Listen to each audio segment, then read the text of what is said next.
একটা সময় গিয়ে হয়তো ইনশাল্লাহ আমরা দেখা যাবে পারফেক্টলি সবগুলা জিনিস আমরা করতে পারবো। আর কোল্ড আউটরিচ হচ্ছে এমন একটা জিনিস যেটা আসলে প্রতিনিয়ত ইন্ডাস্ট্রিতে বিভিন্ন রকম আপডেট হয়। যেমন লাস্ট ক্লাসে হয়তো ভাই অনেকগুলা কপি নিয়ে কথা বলছে বিভিন্ন রকম আসপেক্ট থেকে। যে কপিগুলা মনে করেন এই কপিগুলা হয়তো এখনকার মার্কেটের আসপেক্টে বা এখনকার জায়গা থেকে আমরা চিন্তা করতেছি হ্যাঁ এটা দিয়ে আমরা স্টার্ট করতে পারি, but within 1 month within 2 months দেখা যাবে হয়তো এটা কাজই করবে না, বা এমনও হইতে পারে যে 15 দিন পরে এটা কাজ করতেছে না।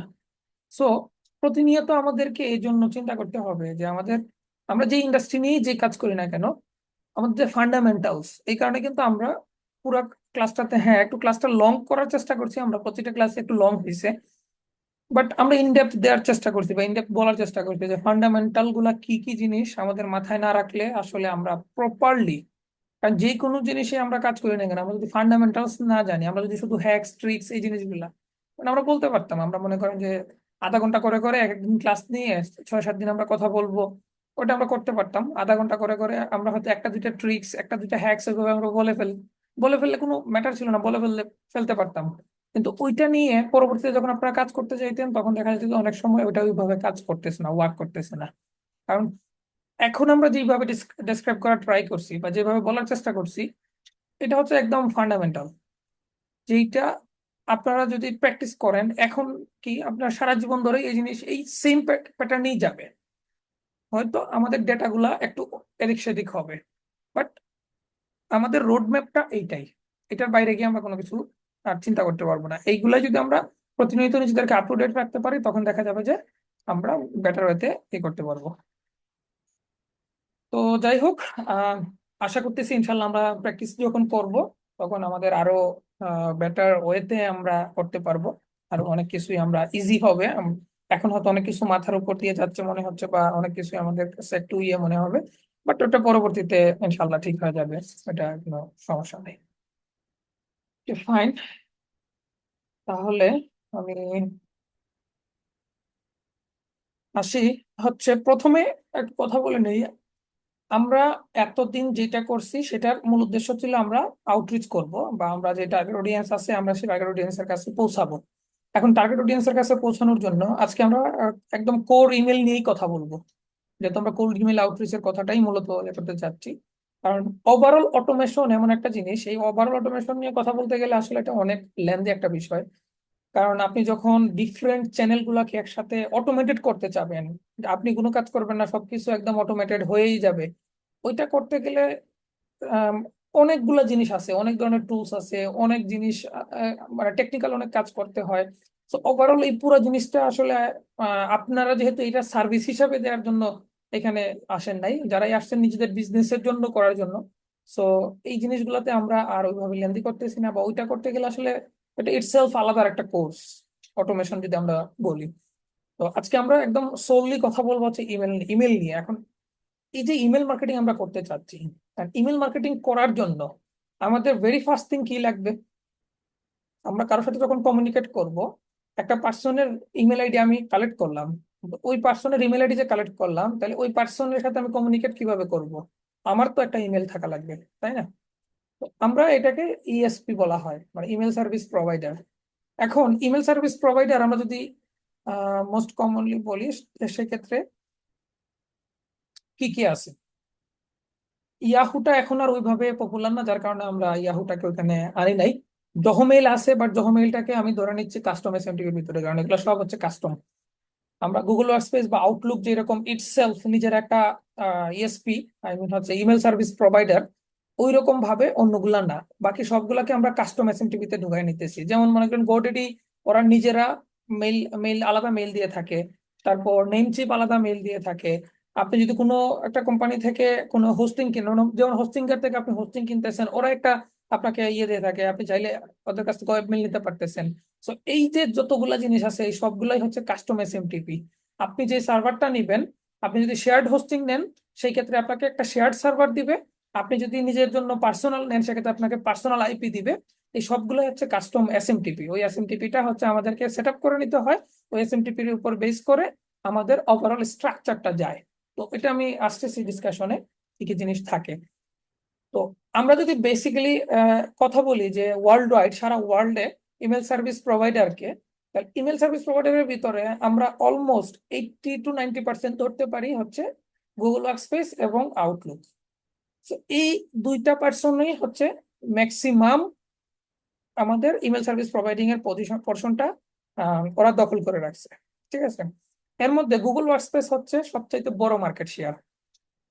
কারণ গুগল ওয়ার্কস্পেস সবচেয়ে বড় মার্কেট শেয়ার হওয়ার পিছনে দুইটা রিজন আছে। আমি একটু ফান্ডামেন্টাল কথা বলে নিই। দুইটা রিজন থাকার পিছনে, যেমন দেখেন, আমরা যখন আহ, মনে করেন হচ্ছে আমি এক্সওয়াইজেড একটা কোম্পানির, আপনি একটা এক্সওয়াইজেড কোম্পানির, হয়তো আমার কোম্পানিতে 10,000 এমপ্লয়ি আছে, আমি কোনো একটা পার্টিকুলার কোনো একটা দেশের ব্রাঞ্চ, অন্য একটা ব্রাঞ্চে কাজ করি। আর আমি মনে করেন কথার কথা চট্টগ্রামের একটা ব্রাঞ্চে কাজ করি। আর আপনি হয়তো কাজ করেন ঢাকার কোনো একটা ব্রাঞ্চে। আপনার আমার কোনোদিন হয়তো সামনাসামনি কোনো জায়গায় দেখা সাক্ষাৎ হয় নাই, বাট থার্ড পার্টির কোনো একটা প্রোগ্রামে বা কোনো একটা জায়গায় ঘুরতে গিয়ে আমরা হয়তো দুজন একসাথে মিট করছি এবং জানতে পারছি দুজনেই আমরা সেম কোম্পানিতে কাজ করি। তখন আমাদের ভিতরে একটা আহ, মানে যদিও আমরা পূর্ব পরিচিত না, তারপরও নিজেদের ভিতরে একটা পরিচিত পরিচিত একটা কেমন ফিলিংস কাজ করবে না? হ্যাঁ। So as like a same, আমরা যখন গুগল ওয়ার্কস্পেসের কথা চিন্তা করি, সো জি সুইটটা অনেক পপুলার ছিল। জি সুইটটা অনেক পপুলার থাকাতে আগে জি সুইটে ফ্রিতে অ্যাকাউন্ট করা যেত, ফ্রিতে অনেক কিছু ইউজ করা যেত। তার পরবর্তীতে ওরা একদম 100% পেইডে চলে আসছে। তো এই যে ফ্রিতে থাকা অবস্থায় অনেক কোম্পানি দেখা যাচ্ছে যে জি সুইটে সবচেয়ে বেশি ছিল, এবং গুগলের যে সার্ভার, এই সার্ভারটা যতটা স্ট্রং এবং যতটা ট্রাস্টি, ওইটার ধারে কাছে আর কেউ নাই। পরবর্তীতে আউটলুক ওদের ধারে কাছে আছে, বাট আপনি যখন গুগল ওয়ার্কস্পেস থেকে আউটলুকে পাঠাতে যাবেন বা কাস্টমার এসএমটি থেকে আউটলুকে পাঠাতে যাবেন, কাস্টমার এসএমটি থেকে গুগল ওয়ার্কস্পেসে পাঠাতে যাবেন, তখন ডিফারেন্ট সার্ভারে আপনি পাঠাচ্ছেন, ডিফারেন্ট সিগনালে আপনি পাঠাচ্ছেন। যখন আপনি ডিফারেন্ট সিগনালে পাঠাবেন, তখন ওদের মাঝখানে একটা ইন্টারচেঞ্জ হয়, ওদের মাঝখানে একটা কমিউনিকেট করার চেষ্টা করে, এবং এই ইন্টারচেঞ্জের মাঝখানে তখন ট্রাস্টেড জায়গাটা অনেক সময় একটু লিকেজ হয়। অনেক সময় দেখা যাচ্ছে আমি যখন একদম নিউ একটা ডোমেইন, ফ্রেশ একটা ডোমেইন নিয়ে আসি, আমার ডোমেইনটার মনে করেন যে 3 দিন 4 দিন 5 দিন বয়স, আমি এই ডোমেইনটা আমি যদি কাস্টম একটা এসএমটিপি তে নিয়ে যাই, নতুন একটা হোস্টিং এ আমি করে দিলাম, এই হোস্টিং সার্ভারকে সে ওই অত ভালোভাবে চেনে না। আমার যে ডোমেইনটা আছে, ডোমেইনটাকে সে ভালোভাবে চিনে না। এখন আমি যখন একটা ওয়েবমেইল থেকে কোনো একটা জিমেইলে কিংবা কোনো একটা হোয়াটসঅ্যাপে মেইল পাঠাই, তখন আমরা কি দেখি? স্বভাবত এটা কোথায় চলে যায়? স্প্যাম ফোল্ডারে চলে যায়। এখন একটা পার্সন যদি স্প্যাম ফোল্ডারে দেয়, সেই ক্ষেত্রে ওই স্প্যাম ফোল্ডারের মেইলটা কি আমরা চেক করে দেখি? ইন জেনারেল ইম্পর্টেন্ট না হলে, কেউ যদি আমরা একদম না জানি যে এটা আমার দরকার, যেমন মনে করো আমরা কোনো জায়গা থেকে কোনো একটা কিছু পারচেস করতেছি, ওরা অনেক সময় বলে থাকে যে তোমার ইনভয়েসের জন্য তুমি স্প্যাম ফোল্ডার চেক করে নিও। সেটা হচ্ছে ভিন্ন কথা, কারণ সেইখানে আমার একটা দরকার, আমি আমার দরকারের জন্য আমি স্প্যাম ফোল্ডার চেক করতেছি। ওকে, তো এই যে বিষয়টা, এই বিষয়টার কারণে আমরা পার্সোনালি সবচাইতে বেশি পরিমাণে সাজেস্ট করে থাকি যে গুগল ওয়ার্কস্পেস নেওয়ার জন্য, কারণ ওয়ার্ল্ড ওয়াইড সবচেয়ে বেশি কোম্পানিতে ওয়েব মেইল বা বিজনেস মেইল গুলো ইউজ করে থাকে গুগল ওয়ার্কস্পেস থেকে। তারপরে সবচেয়ে বেশি হচ্ছে আউটলুক থেকে। আর লাস্ট হচ্ছে যে কাস্টম এসএমটিপি। কাস্টম এসএমটিপি খুব একটা না, কাস্টম এসএমটিপির শেয়ারটা ওভারঅল মার্কেট, আমরা যদি ওয়ার্ল্ড ওয়াইড মার্কেটের কথা চিন্তা করি, তাহলে খুবই অল্প। এখন প্রশ্ন আসতে পারে, তাহলে আমরা গুগল ওয়ার্কস্পেসই নিব, অন্যগুলোতে আর আমরা যাব না, তাই না? দেখেন যে আউটলুকের সার্ভার, যেহেতু এটা মাইক্রোসফটের, সো ওদের সার্ভারটাও খুবই ভালো। ওদের সার্ভার থেকে যখন আমরা অন্য জায়গায় পাঠাই, তখনও কোনো রকম কোনো ইস্যুজ হয় না। গুগল ওয়ার্কস্পেস থেকে যখন পাঠাই, তখনও কোনো রকম কোনো ইস্যুজ হয় না। টেকনিক্যাল সেট গুলো যখন আমরা অল ডান করে দিই, কোনো রকম কোনো ইস্যুজ হয় না।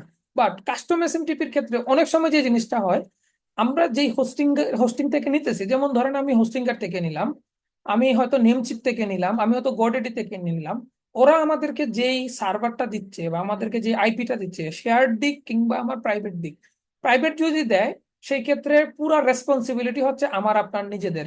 এইটার কোনো রেসপন্সিবিলিটি গোডেডিরও না, নেমচিপেরও না, হোস্টিঙ্গারেরও না, কারণ না, কারণ এটা একদম ফ্রেশ একটা সার্ভার, ফ্রেশ একটা আইপি। আপনার আইপিটাকে আপনার মতো করে ওয়ার্ম আপ করে নিতে হবে, আপনার মতো করে সেটাকে কিভাবে আপনি ট্রাস্টেড বানাবেন, সেইটা আপনার জায়গা থেকে আপনাকে কাজ করতে হবে। আমরা সামনে এটা নিয়ে কথা বলবো, সমস্যা নেই। বাট আমরা যখন ওয়ার্কস্পেস ইনবক্স কিনতে যাই, তখন আমরা যদি শেয়ার্ড কিনি, সেই ক্ষেত্রে অনেক সময় দেখা যাবে যে আমরা যদি ট্রাস্টেড কয়েকটা লাইক আপনার হোস্টিঙ্গার, নেমচিপ কিংবা হচ্ছে গোডেডি, এরকম যে ট্রাস্টেড কয়েকটা হোস্টিং হোস্টিং সার্ভিস প্রোভাইডার আছে, ওদের থেকে যদি আমরা নিয়ে থাকি, এরকম 10-12টা যে ট্রাস্টেড আছে একদম টপ আছে, ওদের থেকে নিলে মোটামুটি আমরা যদি 14 থেকে 15 দিন ওয়ার্ম আপ করি, সেই ক্ষেত্রে সেটা ইনবক্সে ল্যান্ডেড হওয়ার চান্সেসটা অনেকটাই থাকে। আমরা যদি আমাদের পার্সোনাল এক্সপিরিয়েন্সের জায়গা থেকে বলি। অন দ্য আদার হ্যান্ড, আমরা যদি কোনো থার্ড পার্টি বা একদম মানে অপরিচিত কোনো একটা হোস্টিং থেকে নেই, বা নতুন নতুন বিভিন্ন রকম হোস্টিং সার্ভিস প্রোভাইডার আছে, ওদের সার্ভারটা দেখা যাচ্ছে যে অত বেশি পরিমাণে আপনার ইউজ হয় না, বা অত বেশি পরিমাণে হয়তো দেখা যাচ্ছে আমি লেটস বাংলাদেশ থেকে একটা একটা হোস্টিং নিলাম, এই হোস্টিংটা ইউকের কোনো সার্ভার থেকে নিছে, কিংবা ইউএস এর কারো কাছ থেকে হয়তো নিছে, বাট ওরা যে সার্ভারটুকু নিছে বা যাদের কাছ থেকে সার্ভার নিছে, ওদের সার্ভারটা হয়তো বিভিন্ন ইমেল সার্ভিস প্রোভাইডারে ইমেলের জন্য অত বেশি ইউজ হয় না, ওরা হয়তো শুধুমাত্র ওয়েবসাইটের বিভিন্ন কন্টেন্ট গুলো পার্ক করার জন্য বেশি পরিমাণে ইউজ হয়। অন দ্য আদার হ্যান্ড, যেহেতু আমরা গোডেডি, তারপর নেমচিপ, এবং হচ্ছে আমরা যদি হোস্টিং এর কথা বলি, ওরা অনেক বড় কোম্পানি, এবং ওদের থেকে যারাই নেয় ওরা নিজেদের ওয়েবমেইল গুলা, বিশেষ করে নিজেদের কোম্পানির যে ওয়েবমেইল গুলা আছে ইন্টারনাল কমিউনিকেশন গুলার জন্য নিজেদের ওয়েবমেইল গুলো ওখান থেকেই নিয়ে থাকে। সেই ক্ষেত্রে ওরা দেখা যাচ্ছে যে ওদের জায়গা থেকেই, প্রাইভেট সার্ভার না নিলে, যারাই শেয়ার সার্ভার নেয়, ওরা ওদের জায়গা থেকে ওদের আইপি গুলাকে ওয়ার্ম আপ করে রাখে, যেটা হচ্ছে একটা বেনিফিট। ঠিক আছে, এখন এই ওয়ার্ম আপ প্রসেসটা কি সেটা নিয়ে আমি সামনে কথা বলতেছি, সমস্যা নেই। তাহলে আমরা বেসিক্যালি যদি বলি, সেই ক্ষেত্রে আমাদের পার্সোনাল সাজেশনের সবচেয়ে বেস্ট হচ্ছে গুগল ওয়ার্কস্পেস, দেন হচ্ছে আউটলুক, এন্ড ফাইনালি যদি আমাদের বাজেট কম থাকে সেই ক্ষেত্রে হচ্ছে আমরা কাস্টম এসএমটিপি এর কথা চিন্তা করব। এখন আসি যে গুগল ওয়ার্কস্পেস বা আউটলুক, আমরা যদি বাজেটের কোনো ইস্যুস না থাকে, সেই ক্ষেত্রে আমাদের সাজেশন 70-30, 70% নিবো আমরা হচ্ছে গুগল ওয়ার্কস্পেস, 30% নিবো আমরা আউটলুক, কারণ কম্বাইন করব। কারণ আমরা মনে করেন 10,000 মানুষের লিস্ট করলাম, এই 10,000 মানুষের লিস্ট করে আমরা যদি 10,000 মানুষের লিস্ট করি, ওইখান থেকে মোটামুটি দেখা যাবে যে 70-80% হয়তো গুগল ওয়ার্কস্পেস, বাট বাদ বাকি যেই পার্সন গুলো আছে, 30% হোক বা 20% হোক, যেটাই হোক, ওরা হয়তো অন্য কিছু ইউজ করতেছে, আউটলুক বেশিরভাগ পরিমাণ মানুষ ইউজ করতেছে, তারপর কাস্টমাইজেশন ইউজ করতেছে। তো আমরা যদি দুইটার কম্বাইন করতে পারি, তখন দেখা যাবে গুগল ওয়ার্কস্পেসের থেকে যারা গুগল ওয়ার্কস্পেসের সার্ভার ইউজ করে ওদের কাছে মেইল পাঠাচ্ছে, এমন আমরা যে টুলস ইউজ করবো, ওরা যাদের যারা যারা আউটলুক ইউজ করতেছে ওদের কাছে আউটলুক থেকে মেইল পাঠাচ্ছে, তখন নিজেদের মাঝখানে ইন্টারচেঞ্জটা খুব ইজিলি হবে। এটা কাইন্ড অফ, আমি যদি একটা এক্সাম্পল সিম্পল একটা ইয়ে দিয়ে দেখাই, মনে করেন এটা হচ্ছে এ, এটা হচ্ছে বি, আর এটা হচ্ছে সি। ওকে, সো এই যে এ বি সি তিনটা জিনিস আছে, এখন আমি মনে করেন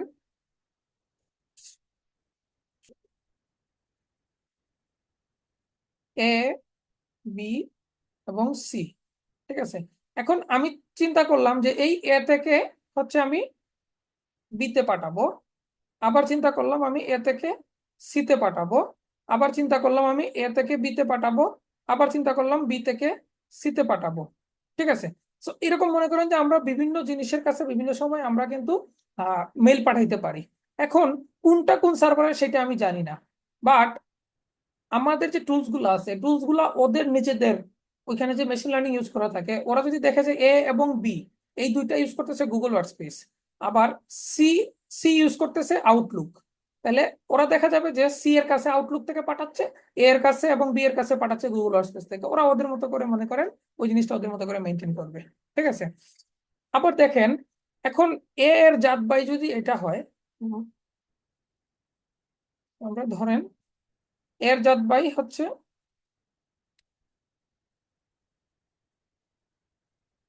আমরা আরেকটা জিনিস দিলাম, এটা হচ্ছে এ বি, ও ধরেন আমরা ধরে নিলাম যে ও হচ্ছে জাত বাই, এর জাত বাই, এ এর জাত বাই হচ্ছে গিয়ে এ বি, আবার বি এ, এই বি এ হচ্ছে আপনার বি এর জাত বাই, বি এর জাত বাই হচ্ছে বি এ, আর সি এ হচ্ছে আমরা ধরে নিচ্ছি এইটার জাত বাই, এটার জাত বাই হচ্ছে গিয়ে সি এ। এখন আমরা যদি এই এ থেকে এ বিতে পাঠাই, সেই ক্ষেত্রে তার সেম সার্ভারে থাকতেছে, আমরা যদি একটা সিগন্যালের কথা চিন্তা করি, সেম সিগন্যালে আছে, তাকে আলাদা করে কোনো সিগন্যালে যাওয়া লাগতেছে না। এটা হচ্ছে ধরলাম একটা সিগন্যাল, এটা হচ্ছে আরেকটা সিগন্যাল, আর এটা হচ্ছে আরেকটা সিগন্যাল। এটা ধরলাম হচ্ছে কি আমরা গুগলের, এটা ধরে নিলাম হচ্ছে কি আউটলুকের, আর এটা ধরলাম হচ্ছে আমরা কাস্টম এসএমটিপি। ঠিক আছে, এখন এই এ আর এই এ বি এই দুইটা যদি সেম সিগন্যালে থাকে, সেই ক্ষেত্রে এখান থেকে যখন আমি মেলটা পাঠাচ্ছি একটা সিগন্যালের মাঝখানে থাকতেছে, তখন বি এর কাছে যাওয়ার জন্য তার আর কোনো থার্ড পার্টি কোনো সার্ভারের সাথে তাকে কোনো রকম কোনো ইন্টারচেঞ্জ করা লাগতেছে না, কোনো টেস্ট করা লাগতেছে না, কারণ সে অলরেডি ট্রাস্টেড, আমার থেকে আমার কাছে পাঠাচ্ছে। অন দ্য আদার হ্যান্ড, এই বি যদি এখানে বি থেকে যদি একবার জি এ যায়, তখন সে এখান থেকে আবার তার সার্ভারে আসবে, তার সার্ভার থেকে এসে তখন আবার সে এখানে পাঠানোর চেষ্টা করবে। তার মানে তার এই যে প্রসেসটা, এই প্রসেসটা দুইটা আলাদা আলাদা সার্ভারে দুইটা জায়গাতেই তার, সে কি কোনো স্প্যামিং করতেছে, সে ট্রাস্টেড কিনা, আমরা যে সামনে টেকনিক্যাল সেটআপ গুলোর কথা চিন্তা করব, এই সবগুলা জিনিস সে তার জায়গা থেকে ওইখানে চেষ্টা করে দেখবে আইডেন্টিফাই করার। ঠিক আছে, যার কারণে আমরা সেম যে আছে, মনে করেন আমরা এ বির কাছে পাঠাইতে চাচ্ছি, এ থেকে এ বিতে যখন আমরা পাঠাবো তখন সেম সার্ভারে যদি থাকে তখন ইনস্ট্যান্ট চলে যাবে, মানে তার ভিতরে ভেরিফিকেশন প্রসেসটা স্মল হয়ে যাবে, জার্নিটা ছোট। আবার যদি আমরা এ থেকে এ বিতে পাঠাইতে চাই, সেক্ষেত্রে সে জি এবং আউটলুক, গুগল প্লাস আউটলুক দুইটা সার্ভারে সে যাবে, দুইটা সার্ভার থেকে গিয়ে ফাইনালি যখন সে পাস করবে, তখন হচ্ছে যে সে বিয়েতে আসবে। তখন আমার প্রসেসটা একটু লং হয়ে গেল, সেইখানে দেখা যাচ্ছে আমার ডেলিভারেবিলিটির চান্সেসটা কিছুটা হইলেও কমে আসে, একটু হইলেও কমে। ঠিক আছে, সো এটা ছিল হচ্ছে যে মূল বিষয়, যার কারণে হচ্ছে যে আমরা সবচেয়ে বেশি পরিমাণে ইউজ করে থাকি হচ্ছে গুগল ওয়ার্ক স্পেস। কারণ গুগল ওয়ার্ক স্পেস বেশি পরিমাণে ইউজ করার পিছনে মূল রিজন যে গুগল ওয়ার্ক স্পেসটা হচ্ছে সবচাইতে ট্রাস্টেড সার্ভার, কারণ গুগলের যে ইএসপি সার্ভার আছে সবচাইতে highly warm up, highly trusted একটা সার্ভার। যার কারণে আমরা গুগল ওয়ার্ক স্পেসটা সবচাইতে বেশি, আপনার যদি টার্গেট বাজেট থাকে এরকম যে আমি $3 থেকে $4 মান্থলি স্পেন্ড করবো একটা ইনবক্সের জন্য, এবং আমি এট এ টাইম মাল্টিপলে যাইতে পারবো না, একটাই করবেন, সেক্ষেত্রে হচ্ছে গুগল ওয়ার্ক স্পেস। আপনার যদি বাজেট থাকে যে না আমি বেশি পরিমাণে নিতে পারবো, তখন টেস্ট করে Google workspace plus Outlook combined. আর আপনার যদি ওভারঅল অনেক বেশি পরিমাণে নেওয়ার ইন্টেনশন থাকে, সেই ক্ষেত্রে 60% গুগল ওয়ার্ক স্পেস, 20 or 30% হচ্ছে আপনার ইয়ে, এবং 10% হচ্ছে কাস্টমার এসএমটিপি। যখন আমরা 200 300 400 ইনবক্স নিয়ে কাজ করব, তখন দেখা যাচ্ছে যে আমাদের ওভারঅল কস্টিংটা কিছুটা হলেও মিনিমাইজ হয়ে আসবে। সো এগুলাতে হচ্ছে যে এটা ছিল হচ্ছে কি আমাদের ইএসপি রিলিভেন্ট, আমরা যদি হাইপোথেটিক্যাল থট প্রসেসের কথা চিন্তা করি, সেটা। তো এখন এই জায়গাটা ক্লিয়ার কিনা, মানে এটা একটু বোরিংনেস আসতে পারে এই জায়গাটাতে, কারণ একটা আরেকটা থেকে আলাদা। সো ওদের ভিতরে ইন্টারনালি কিভাবে ফাংশন করে সেটা একটু এক্সপ্লেন করার চেষ্টা করলাম আর কি, বাট আমি কতটুকু বুঝাইতে পারছি জানি না। হ্যাঁ ভাই, বুঝতে পারছি কি বলতে চাচ্ছেন আর কি। সো আমাদের যেটা করতে হবে যে মিলাই জিলাই নিতে হবে, যদি আমরা বেশি মেল বক্স নেই। জি জি। আর যদি আমাদের বাজেট কম থাকে তাহলে আমরা ওই গুগল ওয়ার্ক স্পেসটাই নিব শুধু। তাহলে হ্যাঁ, শুধু আইদার হচ্ছে গুগল গুগল ওয়ার্ক ওয়ার্কস্পেস দিয়ে স্পেসটি। শুরু করতে পারেন, অথবা যদি আপনার আরো বাজেট কম থাকে সেই ক্ষেত্রে কাস্টমার এসএমটিপি দিয়ে শুরু করতে পারেন, বাট ট্রাস্টেড জায়গা থেকে তখন। আচ্ছা, সো এটার প্রবলেম যেটা সলভ করবে সেটা হচ্ছে যে সার্ভারের ইস্যুটা, যে ঘুরে যে মেসেজটা যায় ওইটা আর ঘুরবে না, এটা ডিরেক্টলি যাবে। এক্স্যাক্টলি আমার কাছে অপশন গুলো থাকবে যে আউটলুক থেকে আউটলুকে যাবে, কাস্টম এসএমপিটি থেকে কাস্টম এসএমপিটি যাবে। Exactly exactly. তো কাস্টম এসএমটিপির জিনিসটা আচ্ছা। হচ্ছে গিয়ে আসলে সে অনেকটা দুধ ভাতের মতোই। দুধ ভাতের মতো কিরকম, সে যখন কাস্টম এসএমটিপি, আপনার একটা কাস্টম এসএমটিপি আছে, আমার একটা কাস্টম এসএমটিপি আছে। ঠিক আছে, এখন আমি হয়তো নিছি গোডিডি থেকে, আপনি হয়তো নিছেন নেমচিপ থেকে, আরেকজন হয়তো হোস্টিঙ্গার থেকে, তার মানে তার তো ম্যাচ করতেছে না। তো তার এখানে কিন্তু সে একটা জগা খিচুড়ি অবস্থা, সে তার জায়গা থেকে যতটা ব্যস্ত হইতে করার চেষ্টা করতে পারে করবে, না হয় নাই। ওর জায়গা থেকে এত আসলে হ্যাসেলে যায় না। যেমন এখন আসি আমরা একটু এক্সপ্লেন করি আরেকটু। দেখেন, একটা, আমি সবগুলো একসাথে ওপেন করি, অলমোস্ট সবগুলা সিমিলার প্রত্যেকটা। আমরা যদি এখন ইমেল সার্ভিস প্রোভাইডারের কথা চিন্তা করি, প্রত্যেকটা ইমেল সার্ভিস প্রোভাইডারের দুইটা জিনিস থাকে, যে দুইটা জিনিস আমাদের ইমেলটাকে ফাংশন করে থাকে। একটা হচ্ছে এমএক্স রেকর্ড, আর একটা হচ্ছে আমার এসএমটিপি সেটিংস। এমএক্স রেকর্ডটা হচ্ছে মোস্ট ইম্পর্টেন্ট, যেটা আমার মেইল এক্সচেঞ্জ করে, একটা সার্ভার থেকে আরেকটা সার্ভারে মেইল দেওয়া, একটা ইনবক্স থেকে আরেকটা ইনবক্সে মেইল পাঠানো, এই ওভারঅল যে এক্সচেঞ্জের বিষয়টা, এই এক্সচেঞ্জের বিষয়টাই করে হচ্ছে আমাদের এমএক্স রেকর্ডটা। বাট এই এমএক্স রেকর্ড আমার কাজ করবে না যদি না আমি এসএমটিপি রেকর্ড গুলা অ্যাড করি। এসএমটিপি রেকর্ড মানে কি, ওই যে আমার যে সার্ভার গুলো আছে, আমার ওই সার্ভারের রেকর্ডটা। সো এই সার্ভারের রেকর্ড গুলো যদি আমরা প্রপারলি আমরা ইন্টিগ্রেট না করি, সেই ক্ষেত্রে আমার ইমেল সার্ভিস প্রোভাইডার কাজ করবে না। আমি আজকে প্র্যাকটিক্যালি একটা দেখাবো, গুগল ওয়ার্কস্পেসের একটা দেখাই দিব প্র্যাকটিক্যালি এক্সাম্পল স্বরূপ, যে কিভাবে আমরা একদম ফ্রেশ ডোমেইনে এই জিনিসটা কিভাবে সেট আপ করবো। ওকে, তো এটা একদম ক্লাসের শেষে লাস্টের দিকে আমি দেখাবো, সমস্যা নেই। তো এখন দেখেন প্রত্যেকটা জিনিসে আমাদের তিনটা কমন জিনিস আছে। আমি ফার্স্ট একটা ওভারভিউ রাখছি। মূল জিনিস হচ্ছে কি দুইটা, আমাদের এমএক্স রেকর্ড এবং হচ্ছে আমাদের এসএমটিপি। এসএমটিপি তে আমাদের হচ্ছে কিছু ডিএনএস রেকর্ড অ্যাড করতে হয়, এমএক্স রেকর্ডটাতে হচ্ছে কিছু ডিএনএস রেকর্ড, যে ডিএনএস গুলো আমরা অ্যাড করি আমাদের হোস্টিং সার্ভিসে, আমাদের ডোমেইনের এগেনস্টে। এগুলো যখন দেই তখন হচ্ছে যে আমাদের এই যেই সার্ভার সার্ভিস প্রোভাইডারই নেই না কেন সেটা আমরা কনফিগার করি। গুগল ওয়ার্কস্পেসের যেই গুণটা সেটা আমি বলে ফেলছি। এবং আরো কিছু জিনিস আছে যেটা যে ওরা ওই যে আমরা যখন পেইডে নিব তখন আমরা এডিশনাল কিছু জিনিস আরো ইউজ করতে পারবো। আমরা হয়তো ড্রাইভে একটু বেশি স্পেস পাবো, আমরা মিডটা ইউজ করতে পারবো একটু লং টার্ম, এই সেই হ্যান ত্যান, এগুলো কিছু জিনিসপাতি আছে, এগুলো নিয়ে আমার কথা বলার কোনো কিছু নাই। এখন হচ্ছে গিয়ে এমএক্স রেকর্ড। সো এমএক্স রেকর্ডের মূল বিষয়টা হচ্ছে কি আমাদের মেইল এক্সচেঞ্জার। সো এমএক্স রেকর্ডের স্ট্রাকচারটা কেমন হয় সেটা আমরা প্র্যাকটিক্যালি করার সময় আমরা দেখবো ডিএনএস রেকর্ড ইয়ে করে। তো এইটা হচ্ছে যে মূলত আমাদের প্রায়োরিটিটা সেট করে দেয়, যে আমরা যে ইমেল পাঠাইতেছি এক একটা সার্ভারের এক এক রকম এমএক্স রেকর্ড থাকে। গুগলের জন্য একরকম, আউটলুকের জন্য এক রকম, আমরা যখন কাস্টম নিতে যাই কাস্টম নেওয়ার সময় আরেক রকম। তো এক একজনের এক এক রকম মেইল এক্সচেঞ্জার থাকে। কারণ যারা ইমেল প্রোভাইড করে থাকে ওরা তো সেন্ট্রালি একটা ইমেলের ইমেল সার্ভার মেনটেন করতেছে। হয়তো আইপিটা আলাদা আলাদা হইতে পারে, বাট মূলত ওদের ওভারঅল যে ইএসপি সার্ভারটা, ওভারঅল ইএসপি সার্ভারটা কিন্তু একটা সেন্ট্রাল জায়গাতেই যাইতেছে, এবং একটা সেন্ট্রাল জায়গা থেকে সিগন্যাল পাঠাচ্ছে। যার কারণে গোডিডির একরকম, নেমচিপের একরকম, হোস্টিংয়ের একরকম, গুগলের একরকম, আউটলুকের একরকম, ইয়াহুর একরকম, এক একজনের এক এক রকম থাকে। তো তারপর হচ্ছে যে আমাদের এসএমটিপি। তো এসএমটিপি তে আমাদের কি থাকে, প্রথমে হচ্ছে আমরা সার্ভারটা সেট আপ করে নিতে হয়, কারণ আমরা কোন সার্ভার থেকে আহ, আমরা মেইলটা পাঠাচ্ছি সেই সার্ভারটা আমাদের সিগন্যালে দিতে হবে। কারণ সার্ভারটা যদি আমরা পারমিট না করি, আমাদের ডোমেনটা যদি সার্ভারের সাথে কানেক্ট না করি, সেক্ষেত্রে আমরা মেইল পাঠালে মেইলটা যাবে না। কারণ কোনো একটা জায়গা থেকে তো আমরা মেইল পাঠাইতে হবে। এটা এই কারণে হচ্ছে আমরা এসএমটিপিটা দিব। ইউজার নেম মিনস হচ্ছে যে আমরা নর্মালি মনে করেন কথার কথা, আহ, আচ্ছা যেমন এটা আমি দেখাবো আজকে।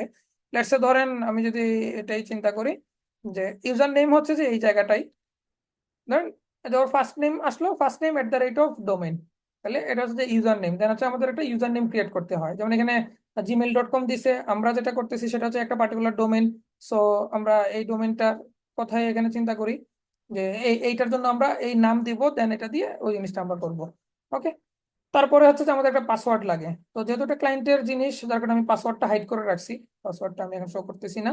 একটা পাসওয়ার্ড লাগবে, দেন হচ্ছে আমাদের এসএমটিপি পোর্ট পোর্ট লাগবে। এবং এই এসএমটিপির ওইখানে দেখেন এসএমটিপি পোর্ট পোর্ট লাগবে, একটা ইনকামিং একটা হচ্ছে আউটগোয়িং, দুইটা পোর্ট আছে। যার কারণে একটা হচ্ছে আমরা 465 আর একটা হচ্ছে 587। এটা হচ্ছে যে এক এক সার্ভারের এক এক রকম, বাট অলমোস্ট সবার সিমিলারই বলা চলে। 465 আর 587 এরকমই হয়ে থাকে। আর ইনকামিংটা হচ্ছে 993 হয় মোস্টলি। তো এটা হচ্ছে যে মূলত স্ট্রাকচার, ইউজার নেম থাকে, পাসওয়ার্ড থাকে, একটা ইনকামিং সার্ভার থাকে, একটা আউটগোয়িং সার্ভার থাকে। তো এই পুরো বিষয়টা হচ্ছে যে ওভারঅল টেকনিক্যালি আমাদের সাথে আসলে কানেক্টেড থাকে, যেটার উপর বেস করে হচ্ছে যে আমাদের ওভারঅল মেইল এক্সচেঞ্জ গুলো হয়। আমরা একটা পার্সন একটা পার্সনের কাছে মেইল পাঠাইতে পারি। কোনো একটা জায়গায় যদি কোনো একটা গাফলা আমরা করে ফেলি, তখন দেখা যাবে এমন অনেক সময় হয় যে আপনার মেইল সেন্ড হইতেছে বাট আপনি মানে ইনকামিংটা হচ্ছে বাট আউটগোয়িং হচ্ছে বাট ইনকামিং হচ্ছে না। আবার অনেক সময় কিছু কিছু জায়গায় টেকনিক্যাল সার্ভার একটু এদিক সেদিকের কারণে, মনে করেন আপনি আই আইম্যাপ সার্ভার যেটা আছে, আইম্যাপটা আপনি সেট আপ করেন নাই, অনলি এসএমটিপি সেট আপ করছেন, তখন দেখা যাবে আপনার আউটগোয়িংটা হবে কিন্তু আপনার কোনো ইনকামিং আসবে না। আবার আপনার মনে করেন আউটগোয়িং করলেন না, শুধু ইয়ে করলেন, আইম্যাপটা করছেন, তখন শুধুমাত্র আপনার ইনকামিং হবে, আউটগোয়িং হবে না। তো এই যে বিষয়গুলো আছে এই বিষয়গুলো এই কারণে খুবই সেন্সিটিভ। এই জিনিসগুলো আমাদের প্রপারলি সেট আপ করতে হবে। তো এই জিনিসটা সবার জন্যই সিমিলার, সবার জন্যই আমাদের এই দুইটা জিনিস আছে, এমএক্স রেকর্ড এবং এসএমটিপি। তাহলে এসএমটিপি কি কি আছে যেটা বললাম, যেমন দেখেন গুগলের জন্য এসএমটিপি সার্ভার হচ্ছে smtp.google.com, সরি gmail.com একটা এক্সাম্পল থাকলো। আমরা যখন এখানে এখানে যেহেতু জিমেইলেরটা দেওয়া হয়েছিল যার কারণে gmail.com। আমরা যখন গুগলের এটা আমরা গুগল থেকে নিছি, গুগল ওয়ার্কস্পেসে, যার কারণে আসবে google.com। আমরা যখন কাস্টম কোনো কিছু ইউজ করব তখন আমাদের নিজেদের যে ডোমেইন আছে xyz.com, তখন আমরা আমাদের নিজেদের ডোমেইনটাকে আমরা দিব। সো এরকম বিভিন্ন জিনিস আছে। আমরা যখন কাস্টম নিব তখন দেখেন কাস্টম নেওয়ার সময় এখানে এসএমটিপিটা আমাদের এই এই যে দেখেন ডিপেন্ডস অন প্রোভাইডার দিতেছে। সো এটা মূলত হচ্ছে যে ডিপেন্ডস অন প্রোভাইডার দিল। আমি একটু এক্সাম্পল দেখায় দিই।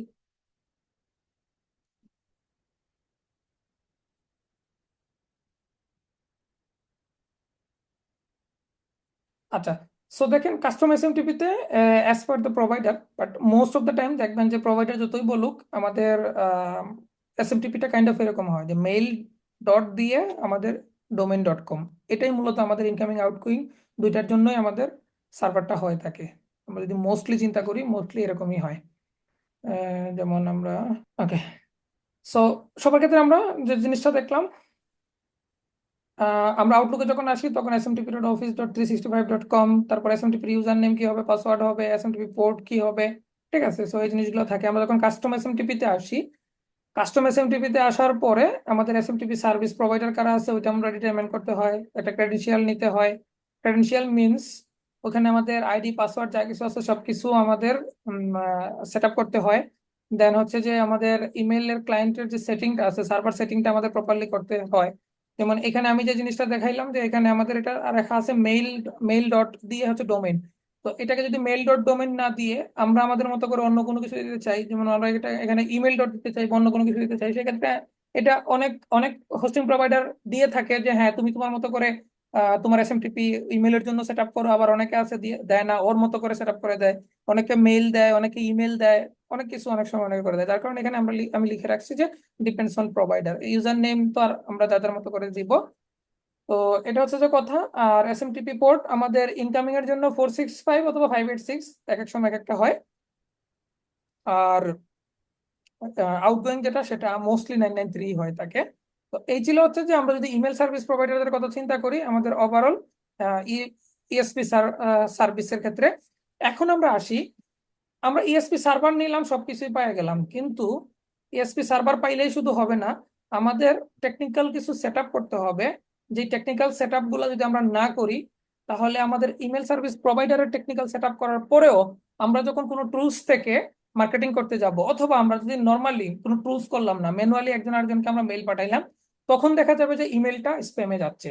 তার কারণে মোস্ট ইম্পর্টেন্ট হচ্ছে আমরা ইমেল ডেলিভার এবিলিটিটা 100% এনশিওর করা। এখন ইমেল ডেলিভারি এবিলিটির জন্য আমরা কি কি জিনিস করতে হবে, ঠিক আছে। তো এটা আমি একটু এক্সপ্লেন করতেছি, সমস্যা নাই।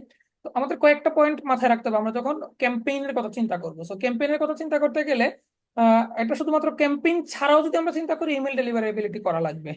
হোয়াটএভার সেটা আমরা পার্সোনালি নতুন একটা ডোমেইন আমরা সেট আপ করলাম, নতুন একটা ডোমেইন আমরা ইনবক্স সেট আপ করলাম, ওই ডোমেইনে ইনবক্স সেট আপ করার পরে আমরা যদি আপনার করে থাকি, এই কোনো ক্যাম্পেইন কোনো টুলস এর থ্রুতে নাও সেন্ড করে থাকি, ম্যানুয়ালি কথা বলতে চাই, ইন্টারনাল টিমের ভিতরে হোক কিংবা হচ্ছে যে আমরা আহ, বাইরে ক্লায়েন্টের সাথে কথা বলতে চাই, সেই ক্ষেত্রে ইমেল ডেলিভারেবিলিটির যে চেকগুলো আছে সেটা মাস্ট করতেই হবে।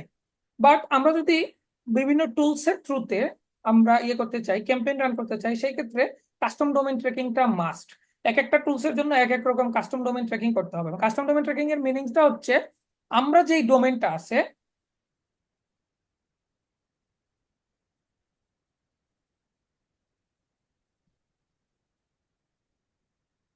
আচ্ছা আমাকে শোনা যাচ্ছে তো নাকি?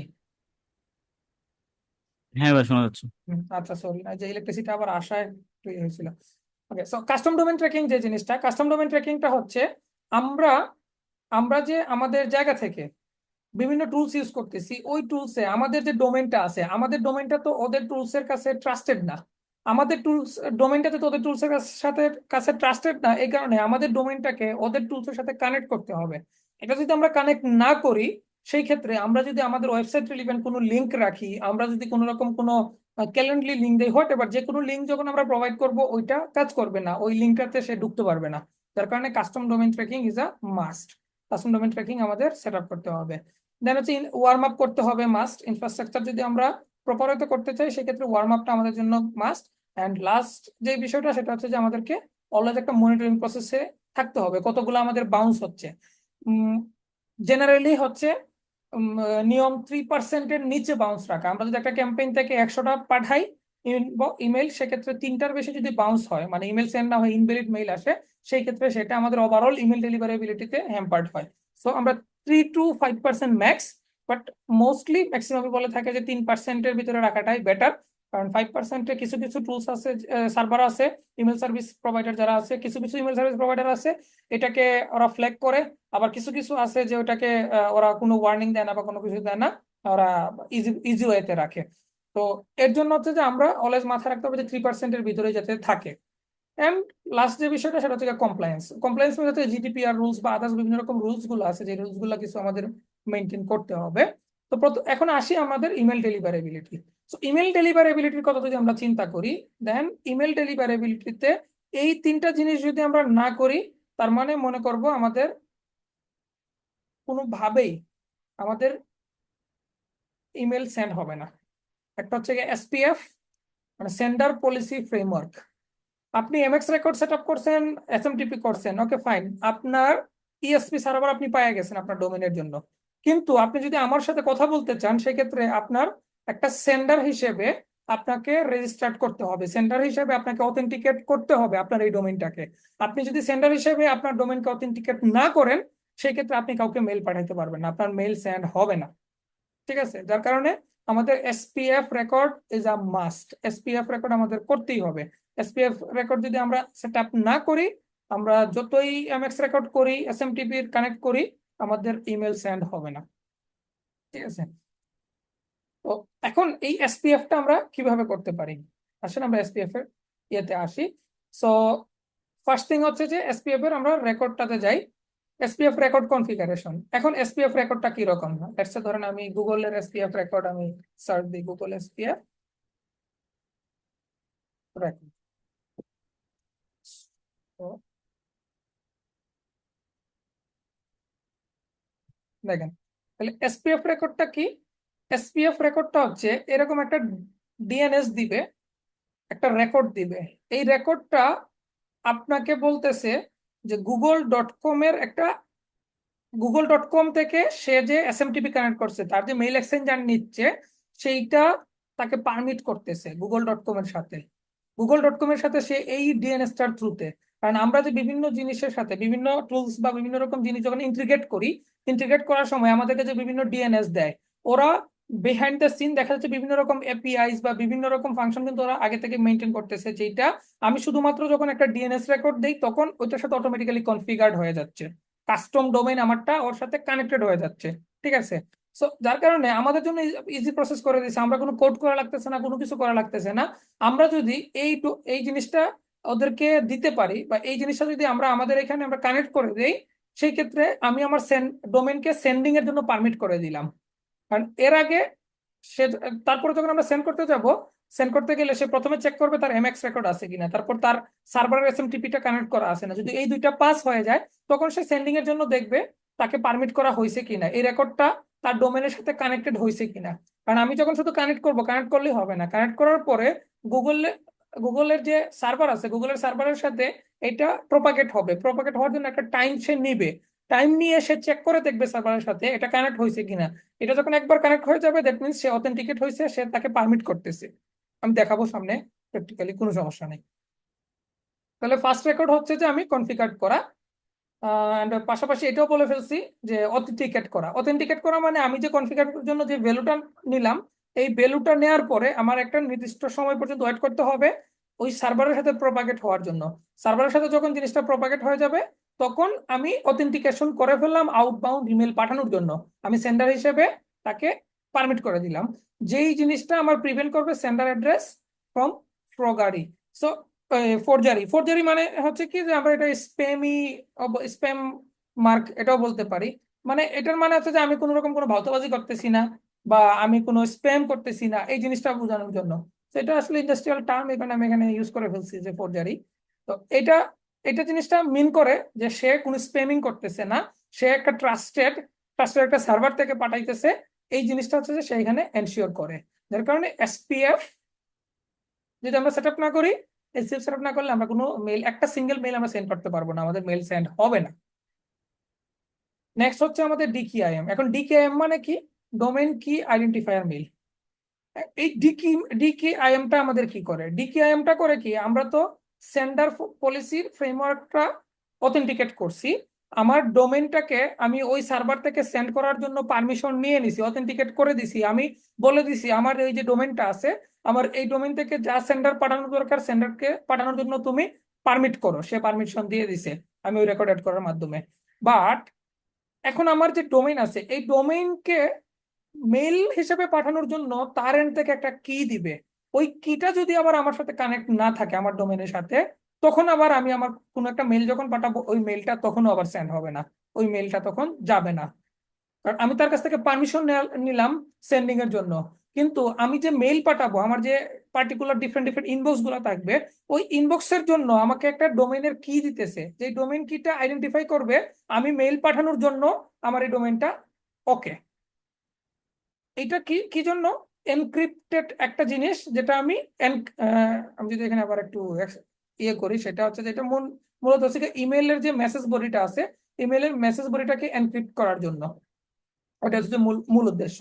তো এখন মনে করেন আমরা একটা মেইল পাঠাইলাম, আমি আপনার ইমেইলে একটা মেইল পাঠাইলাম, কিন্তু আমার যদি ডিকেআইএম সেট আপ করা না থাকে, সেই ক্ষেত্রে দেখা যাবে যে কাগজে কলমে তো আমি মেইলটা সেন্ড করছি, সেন্ডার পারমিশন থাকাতে ইমেল সেন্ডিং এর মতো করে একটা জিনিস আমি সার্ভার সিগন্যাল পাবে যে সেন্ড হচ্ছে, কিন্তু আপনার এখানে যাওয়ার পরে আমার মেইল শো হবে না, বা আমার মেইলের কোনো বডি আপনি দেখতে পারবেন না, দেখবেন যে আমার ইমেলের বডি ব্ল্যাঙ্ক, আমার বডির ভিতরে কিছু নাই। অনেক সময় দেখা যাচ্ছে যে ওরা সেন্ডও হয়, সেন্ড হইলেও জিনিসটা চলে যায় হচ্ছে আপনার ইয়েতে স্প্যামে, মানে ওরা এটা পারমিটেড না, এটা একটা স্প্যাম করা হচ্ছে, এই জিনিসটা হচ্ছে যে ওরা এনশিওর করে। তো ডিকেআইএম এর রেকর্ড বিভিন্ন টুলস বিভিন্ন রকম ডিকেআইএম দিয়ে থাকে। কমন যে স্ট্রাকচার, কমন স্ট্রাকচারটা আমি একটু দেখাই। কমন স্ট্রাকচারটা হচ্ছে এরকম যে ডিকেআইএম রেকর্ড যদি আমি দেখাই, লেটস সে ধরেন আমি ডিকেআইএম রেকর্ড গুগল দিই, আমি গুগল স্পেসটাই দেই, তাহলে গুগল স্পেসটাই দেখলেন। তো বিভিন্ন টুলস বিভিন্ন রকম ডিকেএম রেকর্ড দিয়ে থাকে, এবং ডিকেএম রেকর্ডের দুইটা জিনিস আছে, একটা হচ্ছে গিয়ে আপনার এই 1024, আর একটা হচ্ছে গিয়ে 2028। তো কোন সার্ভিস প্রোভাইডার কোনটা আপনাকে পারমিট করতেছে এটা মাথায় রাখতে হবে। সব সার্ভিস প্রোভাইডাররা কিন্তু আবার 2048, যেটা 2048 বিটের রেকর্ড অ্যাড করতে পারে না। অনেক হোস্টিং সার্ভিস আছে যারা হচ্ছে 1024 দেয়, অনেক হোস্টিং সার্ভিস প্রোভাইডার আছে গিয়ে 2048 দেয়। সেই ক্ষেত্রে অনেক সময় আমরা যখন সেট আপ করবো ডিকেএম রেকর্ড অ্যাড করতে যাব, তখন দেখা যাবে যে আমি 2048 বিটের রেকর্ড আমি জেনারেট করছি, ওই রেকর্ডটা যখন আমি অ্যাড করতে গেছি তখন আর আমার রেকর্ড অ্যাড হচ্ছে না, তখন দেখা যাবে আমি কোনো কাজই করতে পারতেছি না। ওকে, সো এইটা হচ্ছে যে এনশিওর করবেন। বিশেষ করে হচ্ছে আমরা যখন লোকাল কোনো হোস্টিং প্রোভাইডার নিব, সেই ক্ষেত্রে এটা হচ্ছে ইম্পর্টেন্ট।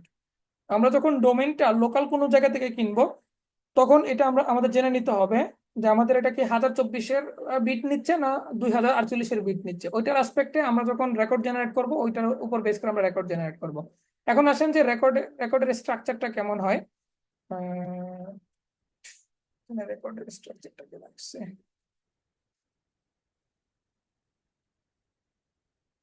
আচ্ছা, যাই হোক, স্ট্রাকচারটা দেখায় নাই। সো রেকর্ডের স্ট্রাকচারটা হচ্ছে একটা ভ্যালু দেয় ওরা, এই ভ্যালুর ভিতরে একটা কেএসএ সার্ভিস ইয়ে দিবে, ভ্যালু দিবে, আর আরেকটা হচ্ছে গিয়ে টপ কি দিবে, এবং এই রেকর্ডটা হবে হচ্ছে একটা টিএক্সটি কি। ঠিক আছে, তো যেমন এখানে যদি আমি বলি, কয়েকটা পয়েন্ট ওরা এখানে দিয়ে দিচ্ছে যে sender's email service with a private key. তো আমি যে সেন্ডারের ইমেলটা পাইলাম, এই সেন্ডার ইমেলটা একটা প্রাইভেট কি দিয়ে থাকে আমার এই পার্টিকুলার ডোমেনের জন্য, এটা ইনবক্স লেভেলে না, প্রত্যেকটা ডোমেনের জন্য আলাদা আলাদা দিয়ে থাকে। তারপর sender's DKIM TXT record with a public key. So sender যে, সরি আমি প্রথমটা একটু ভুল বলে ফেলছি। এসপিএফ যখন আমরা নিতেছি এটা হচ্ছে কি আমাদের একটা প্রাইভেট কি দিতেছে, বাট আমি যখন ডিকেআইএম নিতেছি এই টিএক্সটি রেকর্ডটা একটা পাবলিক কি দিতেছে, পাবলিক সেন্ডিং এর জন্য আমাকে একটা কি দিতেছে। Sender's private key adds a DKIM signature to the header of outgoing emails. তো যতগুলো আউটগোয়িং ইমেল আছে সবগুলাতে একটা সিগনেচার অটোমেটিক্যালি সে অ্যাড করে হেডারে, যেইটা পারমিট করে দেয় আমার এটা এনক্রিপ্টেড মেইল হইলো, এই মেইলটা আরেকজনের কাছে যাবে এবং একটা রিসিভার ডোমেনে যায়, email is send to the receiver domain.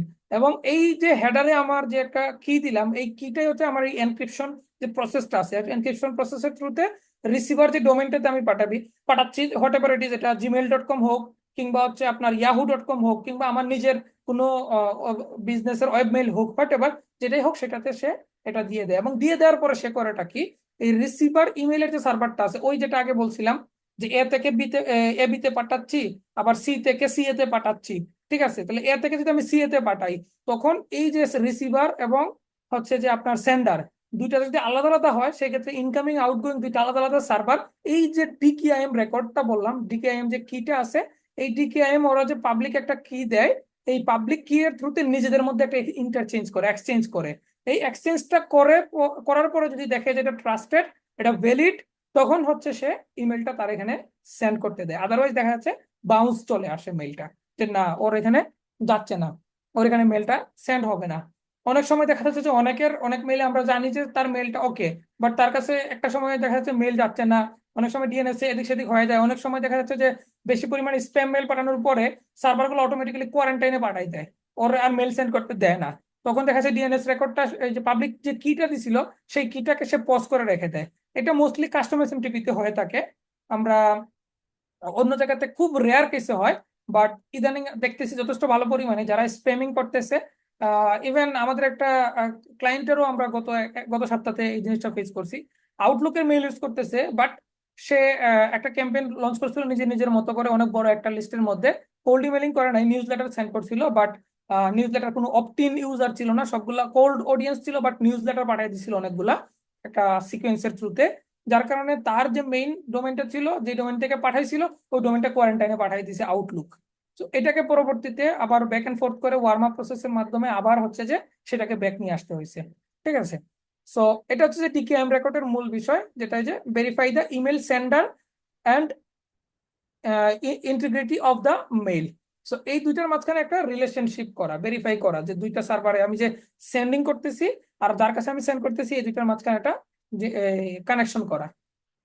And লাস্টে আসি হচ্ছে যে আমরা ডিমার্ক রেকর্ড। সো ডিমার্ক রেকর্ডের কথা যদি চিন্তা করি, ডিমার্ক রেকর্ডটা আগে ইম্পর্টেন্ট ছিল না, বাট ইদানিং হচ্ছে যে এটা ইম্পর্টেন্ট হয়ে গেছে। ইদানিং এটা যদি না থাকে সেক্ষেত্রে অনেক সময় ওরা প্রমোশনে পাঠায়, কিংবা মাঝে মাঝে হচ্ছে এটাকে ইয়েতে পাঠায় দেয়, স্প্যামে পাঠায় দেয়। যার কারণে দেখা যাচ্ছে যে এখন মোটামুটি সব টুলসই কম্পালসারি করে দিছে ডিমার্ক অ্যাড করতে হবে। ডিমার্ক যদি অ্যাড না করা হয় সেক্ষেত্রে ওরা সেন্ড প্রপারলি করে না। যার কারণে আমাদের এই জিনিসটা করতে হবে। এটা হচ্ছে domain based message authentication, reporting এবং কনফার্মেন্স। যদিও হচ্ছে যে এটা মানে জাস্ট একটা রেকর্ড থাকার জন্য অত বেশি পরিমাণে এটাকে খুব বেশি যে প্রায়োরিটি দিয়ে থাকে এখনো পর্যন্ত ওরকম না, বাট মুভিং ফরওয়ার্ড আমরা যা বুঝতেছি এটাকে হাই প্রায়োরিটি দেওয়াই হবে।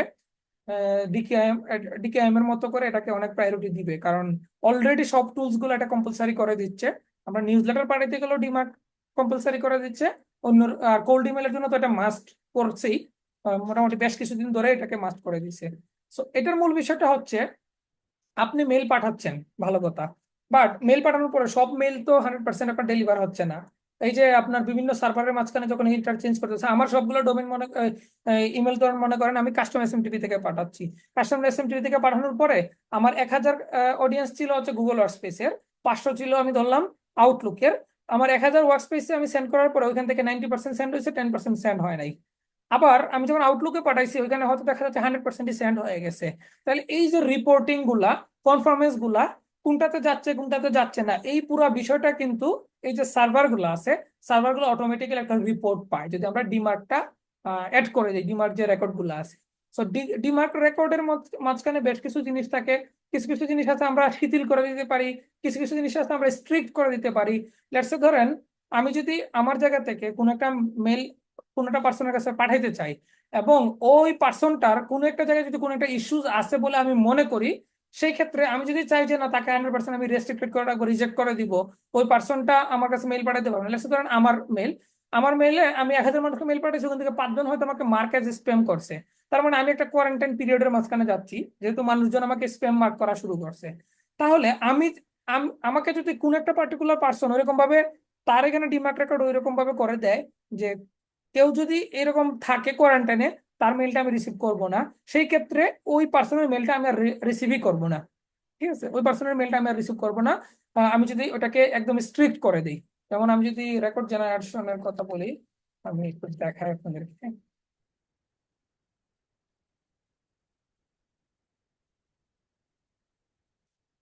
আচ্ছা ধরেন আমি রেকর্ড জেনারেট করতে চাচ্ছি। আমি কি করতে চাচ্ছি, ধরেন এটা হচ্ছে যে আমার পলিসিতে দেখেন তিনটা অবস্থা আছে। আমি পলিসি থেকে কোনো রকম কোনো রেস্ট্রিকশন রাখবো কিনা, নাকি কোয়ারেন্টাইন দিব, না রিজেক্ট দিব। আমরা নর্মালি নান রাখি, আমরা কোনো রেস্ট্রিকশন রাখতে চাই না, আমরা ইমেল রিসিভও করতে চাই, সেন্ডও করতে চাই। কারণ আমি যখন এই পলিসি দিব, পলিসিটা শুধুমাত্র আমাকে কেউ মেল পাঠাইলে যে অ্যাপ্লিকেবল হবে ওরকম না, আমি যখন পাঠাবো সেটার ক্ষেত্রে অ্যাপ্লিকেবল। যার কারণে আমরা যেহেতু কোল্ড ইমেলিং করি আমরা এটাকে নান রাখি।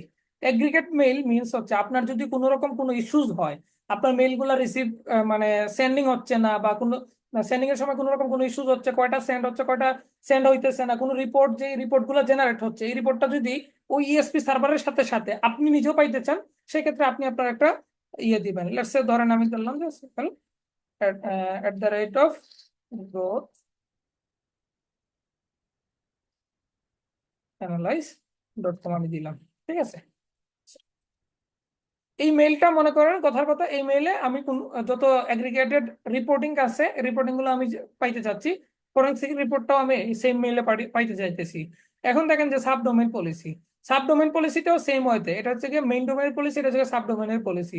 সাব ডোমেইনকেও আমি চাইলে রেস্ট্রিক্টেড করতে পারি, কোয়ারেন্টাইন রাখতে পারি, আবার নান রাখতে পারি। সো এইটা আমরা ম্যাক্সিমাম ক্ষেত্রে নানই রাখি, কারণ স্ট্রিক্ট বা কোয়ারেন্টাইন যদি করি সেক্ষেত্রে রিসিভার সেন্ডারের মাঝখানে অনেক মেল যাবে, অনেক মেল যাবে না, এরকম একটা পলিসিতে পড়ে যাবে। এটাই জন্য আমরা নান রাখি। এবং এসপিএফ অ্যালাইনমেন্ট স্ট্রিক্ট, আবার ডিকেএম অ্যালাইনমেন্ট স্ট্রিক্ট, এইটাকেও আমরা দেখা যাচ্ছে কি করি অনেক সময়, অনেক সময় আমরা ম্যাক্সিমাম ক্ষেত্রে আমরা নয় দিয়ে থাকি। এটা যখন আমরা ইয়েস দেই, অনেক সময় দেখা যাচ্ছে কি যে আমরা যখন কোয়ারেন্টাইনে পড়ে যাই, কোয়ারেন্টাইনে পড়ে গেলে ওরা তো আমাদেরকে এটাকে কোয়ারেন্টাইনে ফেলে দেয়। কোয়ারেন্টাইনে ফেলে দিলে অ্যালাইন, সরি, ওটা ভুল বলছি। এসপিএফ অ্যালাইনমেন্ট মিনস হচ্ছে যে এই যেটা বললাম যে Google workspace two Google workspace, তারপরে হচ্ছে আপনার আউটলুক টু আউটলুক। তো এটাকে যদি আমরা ইয়েস করে দিই, তখন দেখা যাচ্ছে যে আমি মনে করেন গুগল ওয়ার্কস্পেস ইউজ করতেছি, তাহলে গুগল ওয়ার্কস্পেস ছাড়া বাকি যারা আছে ওদের কাছে ইমেল সেন্ড করবে না। আবার আমি ডিকেএমটার ক্ষেত্রে যদি এটাকে আমি ইয়েস করে দেই, সেক্ষেত্রে সিমিলার থিং, তাহলে আমরা এটাকে অবশ্যই নো নো রাখি, আমরা ইয়েস ইয়েস দেই না। ফরেনসিক যে অপশন আছে, ফরেনসিক অপশন আমরা কোনো কিছু না দেওয়ারই চেষ্টা করি, কোনো কিছু আমরা কোনো রকম কোনো ইয়ে দিব না। কারণ দেখেন আমরা কোনো একটা পার্টিকুলার জায়গা, কোনো একটা পার্টিকুলার জায়গা সে পাস করতেই পারে, নাও করতে পারে, কারণ আমি হয়তো আমার জায়গাতে 100% সেট আপ করলাম, কিন্তু আমি যার কাছে পাঠাচ্ছি সে যদি কোল্ড ইমেলিং না করে বা এত জিনিস না করে, তার ইমেল ডেলিভারেবিলিটির জন্য যত সেটআপমেন্ট আছে সব জিনিস হয়তো 100% সে অ্যাকুরেটলি মেনটেন করতেছে না। কোনো সময় যদি সে ব্ল্যাক লিস্টেড হয়ে যায় তার ডোমেনটা, তখন সেটাকে আবার ওয়ার্ম আপ করে আবার সেটাকে হোয়াইট লিস্টেড করতেছে না, এই জিনিসগুলো সে হয়তো মেনটেন করতেছে না। এখন আমি যদি এখানে কোনো একটা জিনিস পার্টিকুলার মনে করেন যে চেক করি এবং এটাকে যদি আমি রেস্ট্রিক্টেড করে দিই, তখন দেখা যাবে যে আমার সেন্ডিং এ ইস্যুস হচ্ছে, যার কারণে আমরা এই জিনিসটাকে কোনো কিছু দেই না। এখন আমি যদি জেনারেট করি, দেখেন আমার একটা রেকর্ড জেনারেট হয়ে গেল, একটা ভ্যালু আসলো ডিমার্ট রেকর্ডের। আমি পলিসিটাকে নান করে দিলাম, আমি রেস্ট্রিক্টেডও করতেছি না, কোয়ারেন্টাইনও করতেছি না। কোনো রকম কোনো ইস্যুস যদি হয়, সেই ক্ষেত্রে আমার মেইলটা পাঠাবে, মেইল টু, অটোমেটিক্যালি আসবে এটা যে মেইল টু এইটা, আমি সার্ভারকে বলে দিচ্ছি যদি কোনো রকম কোনো ইস্যুস হয় তুমি এখানে পাঠাও। এফ মানে হচ্ছে ফরেনসিক রিপোর্ট পাঠাবে, আর এ মানে হচ্ছে গিয়ে এগ্রিগেটেড কোনো রকম কোনো রিপোর্ট যদি থাকে সেটা পাঠাবে। সো ফরেনসিক রিপোর্টটা আমি সেমটা বলছি যে মেইল টু এইটা, মানে আমার এখানে পাঠাও। আবার যে এসপি, দ্যাট মিনস হচ্ছে কি আমার সাবডোমেইন পলিসি। সো সাবডোমেইন পলিসিটাকে আমি নাম রাখছি, কোনো রকম কোনো রেস্ট্রিকশনে নিচ্ছি না, কোয়ারেন্টাইনে নিচ্ছি না। তো এইটাকে অ্যাড করাটা এখন মানে ভাইটাল হয়ে গেছে সব টুলস। নিউজ লেটার পাঠাইতে গেল, আবার ইয়ে পাঠাইতে গেল, যদিও নিউজ লেটারে যখন আমরা পাঠাই যাই, নিউজ লেটারে দেখবেন আপনাকে এসপিএফ দিবে, ডিকিআইএম দিবে, ডিমার্ক দিবে, তিনটাই রেকর্ড দিবে অ্যাড করতে। কারণ ওরা ইটসেলফ ওদের সার্ভার থেকে সেন্ড করে, ওরা আপনার গুগল ওয়ার্কস্পেস কিংবা আপনার আউটলুক কিংবা আপনার কাস্টমার সার্ভিস ওইখান থেকে ওরা সেন্ড করে না, ওরা সেন্ড করে ওদের এখান থেকে। আবার কিছু কিছু আছে ওদের কোনো ইএসপি সার্ভার নাই, ইমেল সার্ভিস প্রোভাইডিং কোনো সার্ভিস সার্ভার নাই, ওরা ওদের নিজে ওরা আবার আপনার এখান থেকে সেন্ড করবে। যেমন আমরা যদি মেল চিম্পের কথা বলি, ব্রেভোর কথা বলি, আমরা যদি হচ্ছে কনস্ট্যান্ট কন্ট্যাক্টের কথা বলি, আমরা যদি জোহর কথা বলি, ওদের নিজেদের ইমেল সার্ভিস প্রোভাইডার আছে। ওদের ওইখানে যখন আমরা আমাদের কোনো ডোমেন কানেক্ট করি, তখন ওরা আমাদেরকে একটা এসপিএফ দিবে, একটা ডিকেআইএম দিবে, এই দুটা মাস্ট। আর আপনার যদি ডিমার্ক রেকর্ড আগে জেনারেট করা থাকে অটোমেটিক, তাহলে এটা ধরে নিবে, কারণ ডিমার্কটা হচ্ছে কি ওভারঅল ডোমেনের জন্য একবার দিলেই হয়। কারণ এটা আপনি আপনার জায়গা থেকে আপনার ডোমেনের পলিসি গুলোকে কেমন রাখবেন না রাখবেন, আপনি কিভাবে রিপোর্ট পাবেন না পাবেন, সেটা একান্ত আপনার ব্যক্তিগত ব্যাপার। এইটা প্রত্যেকটা টুলস এর জন্য আলাদা আলাদা না, সার্ভিস ইমেল সার্ভিস প্রোভাইডারের জন্য আলাদা আলাদা না, এটা হচ্ছে আপনার নিজের জন্য। বাট এসপিএফ এবং ডিকেআইএম এটা হচ্ছে যে প্রত্যেকটা ইমেল সার্ভিস প্রোভাইডারের জন্য আলাদা আলাদা, এক একটার জন্য এক এক রকম করতে হবে। বাট এখানে একটা কোশ্চেন আছে, এসপিএফ রেকর্ড আপনি যদি multiple email service provider use করতে চান, শুধুমাত্র নিউজ লেটার পার্সপেক্টিভ থেকে আপনি ইউজ করতে পারবেন। বাট এখানে একটা আবার কিন্তু আছে, মাল্টিপল অ্যাড করতে পারলেও আপনি নতুন নতুন রেকর্ড আকারে অ্যাড করতে পারবেন না। তখন আপনার যে রেকর্ডটা আছে, এই রেকর্ডটাকে আপনি চেঞ্জ করতে হবে। যেমন ধরেন আমরা এই যে এসপিএফ রেকর্ডটা পাইলাম, এই এসপিএফ রেকর্ডের ভ্যালুটা কত ছিল? এই গেল। হ্যাঁ। সো তখন আমরা যেটা করব, এই যে এসপিএফ রেকর্ড, এই ইনক্লুড, ইনক্লুড থেকে এতটুকু এইটার সাথে আমরা যদি আবার নতুন কোনো একটা থার্ড পার্টি টুলস নিতে চাই, লেটস ধরেন আমরা নিতেছি ব্রেবর, তখন আমরা ইনক্লুড spf.bravo.com এই টাইপের কোন একটা রেকর্ড ওরা যেটা দিবে, ওই রেকর্ডটা এটার পাশে আমরা স্পেস দিয়ে অ্যাড করে দিতে হবে। এই এসপিএফ রেকর্ডটা নতুন অ্যাড করা যাবে না, এই রেকর্ডকেই আমরা এডিট করে আপডেট করতে হবে। ঠিক আছে, সো এটা একটু বিট টেকনিক্যাল। এটা এটা একটা জিনিসের জন্য মনে করেন যে ফুল ক্র্যাশ করে ফেলে ইমেল প্রসেস। তো এটা খুবই সেন্সিটিভ, এবং এই জিনিসটার জন্য আমরা মানে অনেক বেশি পরিমাণে টাইম স্পেন্ড করে এই জিনিসটা আমাদের লার্ন করতে হয়েছে। সিম্পল একটা জিনিস, বাট এই পলিসিগুলো আগে ছিল না, অনেক কিছু অনেক চেঞ্জ হয়েছে। এই জিনিসগুলো এখন দেখা যাচ্ছে যে আরো বেশি পরিমাণে রেস্ট্রিক্টেড করতেছে। বাট ডিকেআইএম আপনি যত ইচ্ছাই অ্যাড করতে পারবেন, ডিমার্কও একবার অ্যাড করতে পারবেন, এর বেশি না। তো এটা হচ্ছে যে ইমেল ডেলিভারেবিলিটির কথা যদি আমরা চিন্তা করি, এই তিনটা জিনিস হচ্ছে গিয়ে মাস্ট। আগে এসপিএফ এবং ডিকেএম ছিল, এখন ডিমার্কটাও মাস্ট করে দিছে। এই তিনটা রেকর্ড যদি আমরা অ্যাড না করি কোল্ড ইমেলের জন্য, আমাদের কিচ্ছু আমরা করতে পারবো না। লেটস সে আমি যদি একটু এখানে যাই, তাহলে আমি একটু সেই গেলাম, তারপর আমি এটা অন্য একটা ইয়ে যাই।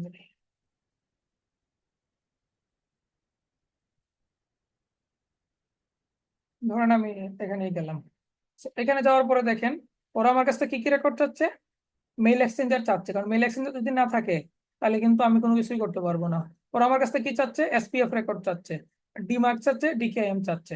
ইমেল মার্কেটিং সার্ভিস প্রোভাইড করে যে টুলস গুলা, সবগুলা টুলস অলমোস্ট এখন হচ্ছে এরকম করে ফেলছে। সবগুলা টুলস, যত টুলস আছে সবগুলা টুলস এর জন্য এখন এই চারটা জিনিস মাস্ট। মানে এমএক্স রেকর্ড ছাড়া তো আর আমাদের কিচ্ছুই হবে না। বাট এসপিএফ ডিমার্ক ডিকেএম এর সাথে সাথে আমাদের ডিমার্কটাও এখন 100% কম্পালসারি করে ফেলছে। ওকে। আহ আচ্ছা, একটু তাহলে আমি থামি, বলেন আপনারা। এই যে একটু আসলে আগে বলছিলাম জিনিসটা একটু বোরিং হবে, বা একটু এই জিনিসগুলো টেকনিক্যাল জিনিস তো, তো একটু বেশি কি ওভারওয়েলমিং লাগতেছে কিনা বা কঠিন মনে হচ্ছে কিনা? হ্যাঁ ভাই, কিছুটা লাগতেছে। ওই ফিল্ডে নামার পরে সবকিছু ক্লিয়ার হয়ে যাবে আর কি। জি জি, এটা হচ্ছে আসলে টেকনিক্যাল পার্টটা, তো টেকনিক্যাল পার্টটা একটু ওভারওয়েলমিং লাগবেই, এখানে কিছু করার নাই। মানে এই টেকনিক্যাল ভাইয়া, পার্ট। এই জি জি জি এ, আমরা তো যখন পার্সোনাল মেইল ইউজ করি মানে জিমেইল ইউজ করি, এখন একজন আরেকজনকে মেইল করতেছে, সাপোজ আমি যদি আপনার মেইল করি, এই সেট আপ গুলো তো আসলে মানে দরকার পড়ে না, বা আমরা কোনোদিন করিও না এই জীবনে। জি। এখন যখন আমার কোশ্চেনটা হচ্ছে, এটা কি মাল্টিপল ইমেলের ক্ষেত্রে যখন আমরা কম্বিনেশনটা করব, মানে কম্বাইনের বিষয়টা, তখন কি আসলে এই সেট আপটা দরকার হয়? জি না, মানে এটা জিমেলের জন্য করা হয়।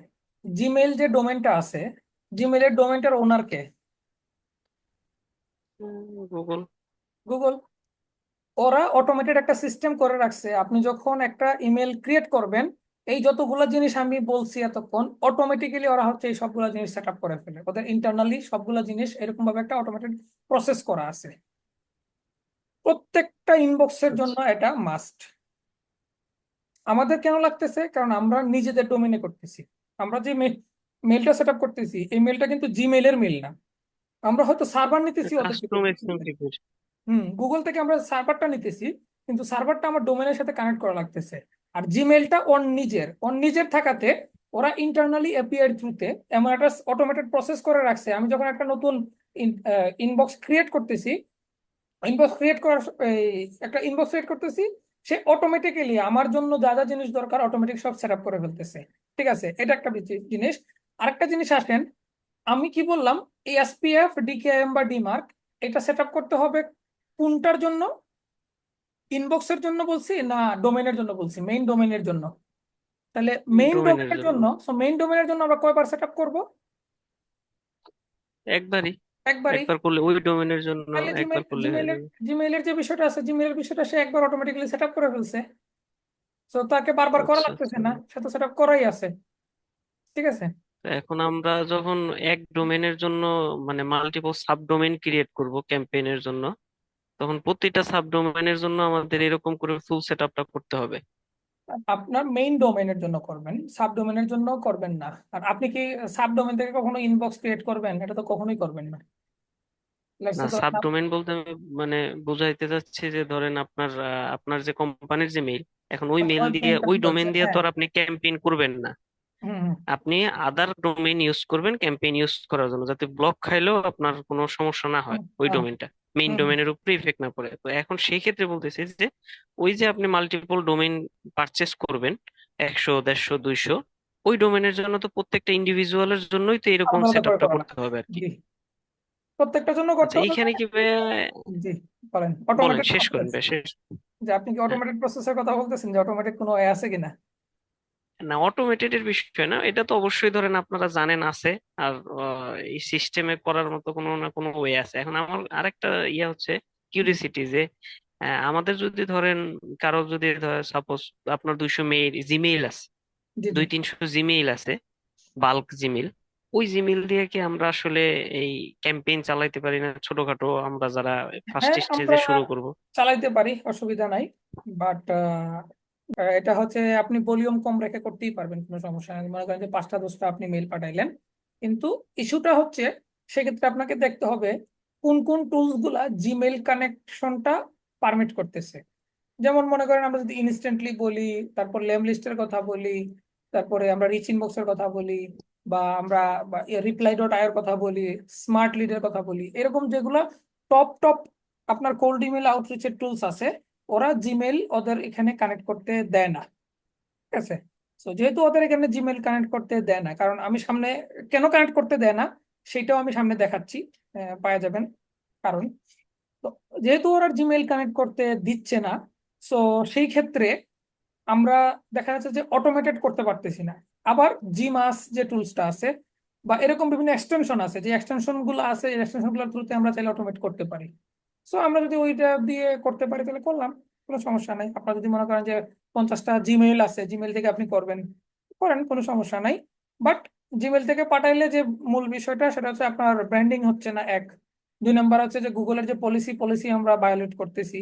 সো গুগল যদি কোনো রকম কোনো অ্যাকশন নেয় আপনার মেইন ডোমেনের এগেনস্টে অর সামথিং, কোনো কিছু যদি ওরা করতে চায়, সেই ক্ষেত্রে ওটা করতেই পারে। আপনার বিজনেসের নামে যদি কোনো রকম কোনো লিগাল অ্যাকশন নিতে চায় অর সামথিং, যদিও এটা করবে না, তারপরও আর কি, মানে একটা চান্সেস, দ্যাটস ইট, এর বাইরে কোনো কিছু। বুঝতে পারছি ভাই।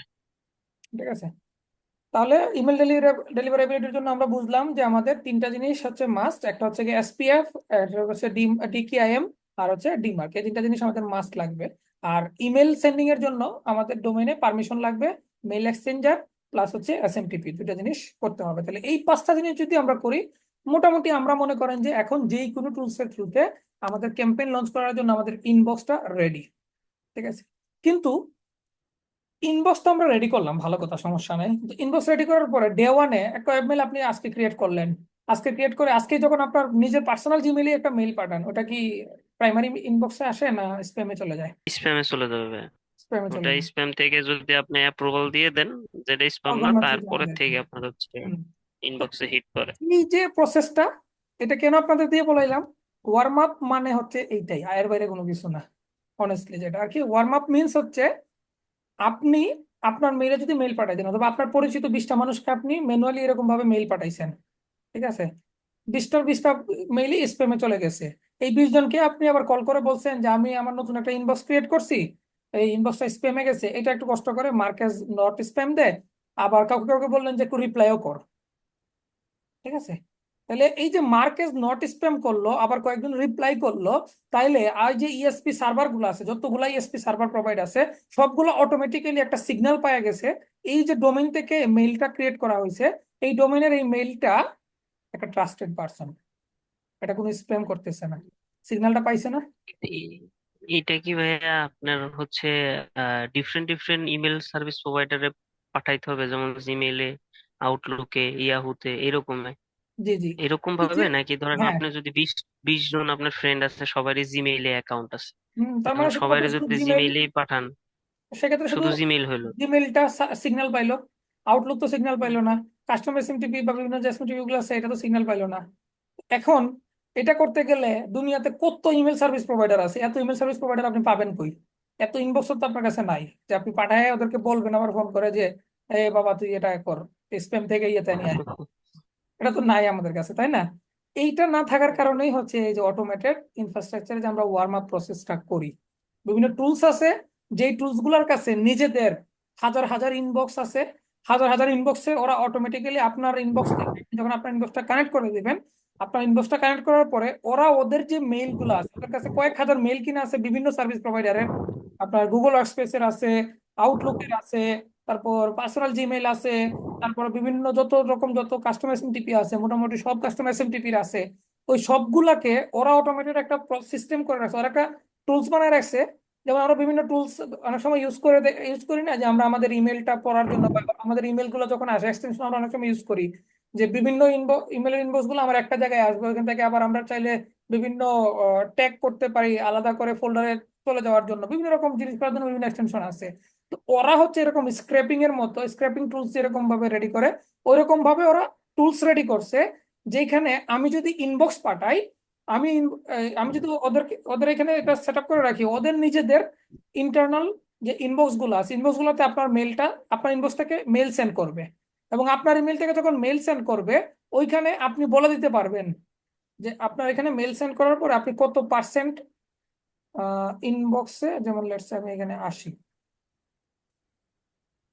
এক্সাম্পল দিয়ে দেখাই আপনাদেরকে, তাহলে এটা একটু ইজি হবে। মনে করেন যে ওয়ার্ম আপে, তো দেখেন আমরা এখানে বলে দিতে পারি ডেইলি আমার এই ইনবক্স থেকে কয়টা মেইল সেন্ড করব। ঠিক আছে, মনে করেন আমি বললাম যে আমার এখান থেকে তুমি 20টা মেইল পাঠাও। আমি ডেইলি ম্যাক্সিমাম লিমিট কয়টা, আমার ইনবক্স থেকে ম্যাক্সিমাম কয়টা ইনবক্স পাঠাবে সেটা আমি বলে দিতে পারবো। মনে করেন আমি বললাম যে ডেইলি আমার এখান থেকে 50টা পাঠাও। যেমন দেখেন একটা ওয়ার্নিং দিতেছে 50টা ইজ টু হাই, কারণ আমরা এই যে ওয়ার্ম আপ মেইল গুলো পাঠাচ্ছি, এই ওয়ার্ম আপ মেইল গুলো তো আমার সিগন্যাল থেকে মেইল আকারেই যাচ্ছে। তার মানে আমি যখন ওয়ার্ম আপ মেইল থেকে 50টা পাঠিয়ে দিতেছি, আবার আমার মেইন ক্যাম্পেইন থেকে আরো 50টা পাঠাইছি, তার মানে আমি একদিনে 100টা পাঠিয়ে দিছি। তার মানে একদিনে 100টা আমি অ্যাজ আ সিঙ্গেল পার্সন হিসেবে পাঠানোটা তো একটা স্প্যাম, একটা বাইট থাকতেই পারে। একদিনে 100টা মেইল তো মুখের কথা না। আমি যদি ইন্ডিভিজুয়াল প্রত্যেকটা পার্সনের জন্য মেইল লিখে লিখে পাঠাই, তখন কি এটা 100টা একদিন আমি পাঠাইতে পারবো? আমি তো একদিনে 100টা পাঠাইতে পারবো না। তো এই যে বিষয়টা আছে সার্ভারের, যাতে একটা আপনার ট্রাস্টেড বিষয়টাও আমরা মেনটেন করতে পারি, আবার হচ্ছে যে আমরা জিনিসটাকে বাল্কেও করতে পারি, এই দুইটা জিনিসের কম্বাইনলি হচ্ছে যে টুলস গুলা করে। তো মনে করেন আমি এটা না করে আমি দিলাম এখানে যে আমি 25টা পাঠাবো। ঠিক আছে, সো 25টা মনে করেন যে আমরা দিলাম ডেইলি, ম্যাক্সিমাম সে 25টা পাঠাইলো, আর আমি ডেইলি স্টার্টিংটা দিলাম যে সরি এটা ইনক্রিজ, ডেইলি আমার কতটা ইনক্রিজ পাঠাবে। আমি দিলাম যে ডেইলি 5টা করে তুমি ইনক্রিজ করো, ম্যাক্সিমাম 25টার বেশি পাঠাইও না। সে 25টা পাঠাইলো। এখানে আমি রিপ্লাই রেট দিলাম এখানে, যে তুমি, আমি যদি 100টা মেল পাঠাই, এখান থেকে 35টা মেলের আবার রিপ্লাই পাঠাইও। এই যে আমরা পার্সোনালি যাদেরকে মনে করেন যে বলতাম, সে ওপেন করার পরে সে আবার কি করতো, আমি যদি কাউকে কাউকে বলতাম যে রিপ্লাইও কর, সে রিপ্লাইটাও করতো। এই ফুল প্রসেসটাই অটোমেটেড টুলসের থ্রুতে হয়। ওদের কাছে যে ইনবক্সটা আছে, রিয়েল ইনবক্স আছে, বা টুলসের থ্রুতে ওরা এই জিনিসটা ওভারঅল জিনিসটা করে। আমার কাছে একটা মেইল আসছে, আমি মেইলটা ওপেন করলাম, আমার স্প্যামে গেছিল, আমি মার্কেজ নট স্প্যাম দিয়ে আমি প্রাইমারি মেইলে নিয়ে গেছি, ওপেন করে রেখে দিছি। আমি এখানে যদি দিয়ে দেই যে আমরা 15% রিপ্লাই করো, তার মানে 100টা মেইল গেলে 15টা মেইলের তার এখানে সেট আপ করা আছে অটোমেটিক্যালি, সে আমাকে 15টা মেইল রিপ্লাই করবে আমার ইনবক্সে। এই যে প্রসেসটা, এই প্রসেসটা যদি আমরা ম্যানুয়ালি করতাম, অনেক টাইম কনজিউমিং, এবং অনেকগুলা পার্সনের সাথে আমাদের কমিউনিকেট করতে হইতো, কথাবার্তা বলা লাগতো, অনেক সময় একটা যাইতো। যে জিনিসটা হচ্ছে টুলস অটোমেটিক্যালি করে দিচ্ছে। বুঝতে পারছেন? ভাইয়া রিপ্লাই রেট 100% দিলে কি সমস্যা? কোনো সমস্যা নাই, বাট এটা ইয়ে না, এই কতটুকু আসলে ট্রাস্টেড হবে আর কি, এটাই হচ্ছে প্রশ্ন। আমরা যদি তাহলে কি যতই, ভাইয়া জি, আপনার কি এটা মানে ম্যানুয়ালি কি আসলে, মানে আপনারা ধরেন অটোমেশনের যখন স্টার্টিং এ কাজ করছেন তখন তো ম্যানুয়ালি অবশ্যই সেট আপ শুরু করছেন, তারপরে সেখানে টুলস এ গেছেন, নাকি টুলস দিয়েই শুরু করছেন? এটা ম্যানুয়ালি আমরা করছি আগে। মনে করেন আগে আমরা যখন শুরু করতাম, তখন দেখা যাচ্ছে যে আমরা বলে দিতাম যে ইন্টারনালি যে টিমে তোমার কোম্পানিতে যারা যারা আছে, বা তোমার পার্সোনাল কতজন আছে, ওরকম 20-25 জনের একটা মেইলের ডেটা আমাদের কাছে পাঠাও। ওদের কাছে আমরা মেইল পাঠাবো, ওদেরকে বইলে ওরকম ভাবে করে দিতে। ওই প্রসেসও আমরা করছি একটা সময়। এতে কি আসলে রেসপন্স রেট মানে স্প্যামের রেট কি আসলে মানে আদৌ কমে, নাকি কমতো, কিছু সিমিলারিটি কমতো। থাকে? কমতো, কমবে না কেন, ডেফিনেটলি কমতো, বাট এইটা অটোমেটেড হওয়াতে যে জিনিসটা হচ্ছে যে আমার একদম রেগুলার বেসড হচ্ছে। আগে জিনিসটা আমরা কি করতাম, 4 দিন, 3 দিন, 5 দিন, এর বেশি করা তো পসিবল হতো না, কারণ মানুষও তো বিরক্ত হইতো। কিন্তু এখন দেখা যাচ্ছে যে আমি মাস কা মাস করতে পারতেছি, তখন আমার ইমেলের সার্ভিস যদি কোনো সময় দেখা যাচ্ছে যে আমি ক্যাম্পেইন সেন্ড করার পরে আমার ইমেল ব্ল্যাকলিস্টেড হয়ে যায়, আমি ওয়ার্ম আপ ক্যাম্পেইন থেকে এটাকে রিমুভ করে আমি ওয়ার্ম আপে ফেলে রাখতেছি, ওয়ার্ম আপ হয়ে যেতে আমার এটার আবার স্কোর বেড়ে যাচ্ছে। যেমন আমি যদি টুলসে যাই, যেমন দেখেন টুলসে গেলে দেখবেন যে স্কোরিং একটা অপশন ওরা দিতেছে। স্কোর কখনো দেখা যাচ্ছে কম, কখনো বেশি। এই দেখেন কোনটা 97, কোনটা 95, কোনটা 98, ঠিক আছে। সো বিভিন্ন রকম স্কোর দিতেছে। তো আমার যখন আমি দেখতেছি যে স্কোর কমে 80-তে 70-এ বা 60-এ চলে আসতেছে, তার মানে আমার এটার অবস্থা খুবই খারাপ। এটা দিয়ে আর যদি আমি বাড়ি স্প্যামে যাওয়ার চান্সেসটা অনেক বেশি। তো তখন আমি কি করতেছি, এটা ক্যাম্পেইন থেকে সরাই দিয়ে যা বাবা খালি ওয়ার্ম আপ চলতে থাকুক, ওয়ার্ম আপের মধ্যে আমি ফেলে রাখতেছি। এভাবে যখন ওয়ার্ম আপ আমরা আবার 10-15 দিন করি, তখন দেখা যাচ্ছে যে স্কোর আবার 70, 80, 90 উঠে আসতেছে। তো এই যে বিষয়টা আছে, এই বিষয়টা আমরা কিভাবে করতেছি, এই টুলসের থ্রুতে আমরা করতে পারতেছি। স্টার্টিং ফেজে আসলে কতদিন ম্যাক্সিমাম ওয়ার্ম আপে রাখতে হবে একটা ডোমেইন? মিনিমাম 14 দিন। মিনিমাম। ম্যাক্সিমাম আপনারা যত খুশি রাখেন, কোনো সমস্যা নেই। ঠিক আছে ভাইয়া, অবশ্যই চিপ কোনো টুলস এর সাজেস্ট দিয়েন লাস্টে। এখন বর্তমানে যতগুলো আমরা কোল্ড আউটরিচের টুলস কিনি, অলমোস্ট সব টুলস গুলোর সাথেই ওয়ার্ম আপটা থাকে আর কি, এখন আলাদা করে আর কেনা লাগে না। আমরা যদি ইনস্ট্যান্টলি বলি, স্মার্ট লিড বলি, রিচ ইনবক্স বলি, ল্যামলিস্ট বলি, সবারই অলমোস্ট ওরা নিজেরা সাথেই দিয়ে দেয়। আপনি যতটা ইনবক্সের ইয়ে নিবেন, এই প্ল্যান নিবেন, ওই প্ল্যানের উপর বেস করে তখন ইয়ে দিয়ে দেয় আর কি, ঠিক আছে। আবার অনেক টুলস আছে, কিছু কিছু টুলস আছে আমাদের এফিলিয়েট, ওদের কাছ থেকে যখন মনে করেন আমাদের থ্রুতে কিনবেন, তখন দেখা যাচ্ছে যে ওদের এক্সাক্ট যে রেট আছে এই রেট হচ্ছে তারও কম রেটও কেনা যায়। তো ওটা আমরা পরে বলবো, না সমস্যা নাই, যে কোন কোন টুলস আমাদের এফিলিয়েট কিনলে আমাদের কমে কেনা যায়, এই আর কি। তো ইনফ্রাস্ট্রাকচারে যেমন যেটা বললাম, যে অনেকে আছে কাস্টম আইপি নিয়ে থাকে নিজেদের কাস্টম এসএমটিপির জন্য, আর কেউ কেউ আছে আমাদের ডোমেন ওয়ার্ম আপ করে। তো কাস্টম ওয়ার্ম আপ আমরা আসলে কেউই করবো না, যার কারণে কাস্টম ওয়ার্ম আপ নিয়ে আমরা অত ইয়ে বলবো না। এখানে হচ্ছে যে ওভারঅল একটা সেন্ডার রেপুটেশন বানাইতে হয়, এটা একটা হিউজ প্রসেস। এটা যারা মনে করেন আমার ডেইলি 1 লাখ 1.5 লাখ ইমেল যারা আমরা সেন্ড করতে চাই, তাদের জন্য এটা ওকে। বাট এর জন্য মিনিমাম 3 মাস থেকে 6 মাস সময় নিয়ে হচ্ছে আগে আইপি ওয়ার্ম আপ করতে হয়। সো এটা একটা লং প্রসেস। যারা আমরা লং, মানে অনেক বড় বাজেট নিয়ে এবং অনেক বড় চিন্তা ভাবনা নিয়ে আমরা আগাই, যেটা আমাদের অনেক বড় বড় পরিমাণ, ডেইলি আমাদের 1-1.5 লাখ 2 লাখ পর্যন্ত মেইল সেন্ড করতে হবে, ওরকম যদি থাকে সেই ক্ষেত্রে কাস্টম আইপি ওকে। বাট আমরা যদি এরকম থাকে যে না, আমরা ডেইলি হচ্ছে যে 20-30 হাজার পাঠাবো মেল, বাট এই 20-30 হাজার মেইল যে পাঠাবো এটাও আমরা 100-150 ইনবক্স বা 300-400 ইনবক্স থেকে আমরা পাঠাবো, সেক্ষেত্রে আমাদের ডোমেন ওয়ার্ম আপ করাটাই হচ্ছে যে বেস্ট। আর শুধুমাত্র ওই ক্ষেত্রেও না, আমরা যদি ডেইলি 1-1.5 লাখ 2 লাখও পাঠাই, সেই ক্ষেত্রেও আমি সাজেস্ট করবো না আইপি ওয়ার্ম আপ করা। মনে করেন আপনি 5টা আইপি ওয়ার্ম আপ করছেন, 5টা আইপি যদি এমন হয় যে আপনি 1 লাখ ইমেল পাঠাইছেন, এই সারা মাসে 1 লাখ পাঠাইছেন, ওখান থেকে যদি 100 বা 150 মানুষও এই স্প্যাম করে মার্ক করে দেয়, তখন আপনার রেপুটেশন পুরা 10-20 নেমে যাবে। তখন আর আপনার ওইখান থেকে দেখবেন যে কোয়ারেন্টাইনে পাঠিয়ে দিবে আপনার মেল, তখন আপনার ফুল আমও গেল ছালাও গেল, আপনার একদম ফুল সার্ভার আপনার তখন ডাউন, ফুল আইপি ডাউন। তো এইভাবে হচ্ছে যে এই কারণে পার্সোনাল আইপি দিয়ে নিউজ লেটার বা ট্রানজিশন মেইল গুলা বা অপটিন ইউজার যারা আছে, তাদের জন্য শুধুমাত্র ইউজ করাটা ওকে। কিন্তু আমরা যেই কোল্ড আউটরিচ করি, কোল্ড আউটরিচের ক্ষেত্রে পার্সোনাল আইপি ইউজ করাটা খুবই রিস্কি একটা ব্যাপার, মানে যান হাতে নিয়ে আগানোর মতো অবস্থা আর কি। তার কারণে আমরা ডোমেন ওয়ার্ম আপটাই হচ্ছে যে মোস্টলি ইয়ে করে থাকি। তো এখানে আমরা কি করি, যে দেখেন ওয়ার্ম আপ মিনস কি, যে sending image to known contacts, পরিচিত মানুষজনের কাছে ইমেল সেন্ড করে, এটাকেই আমরা ওয়ার্ম আপ বলে থাকি।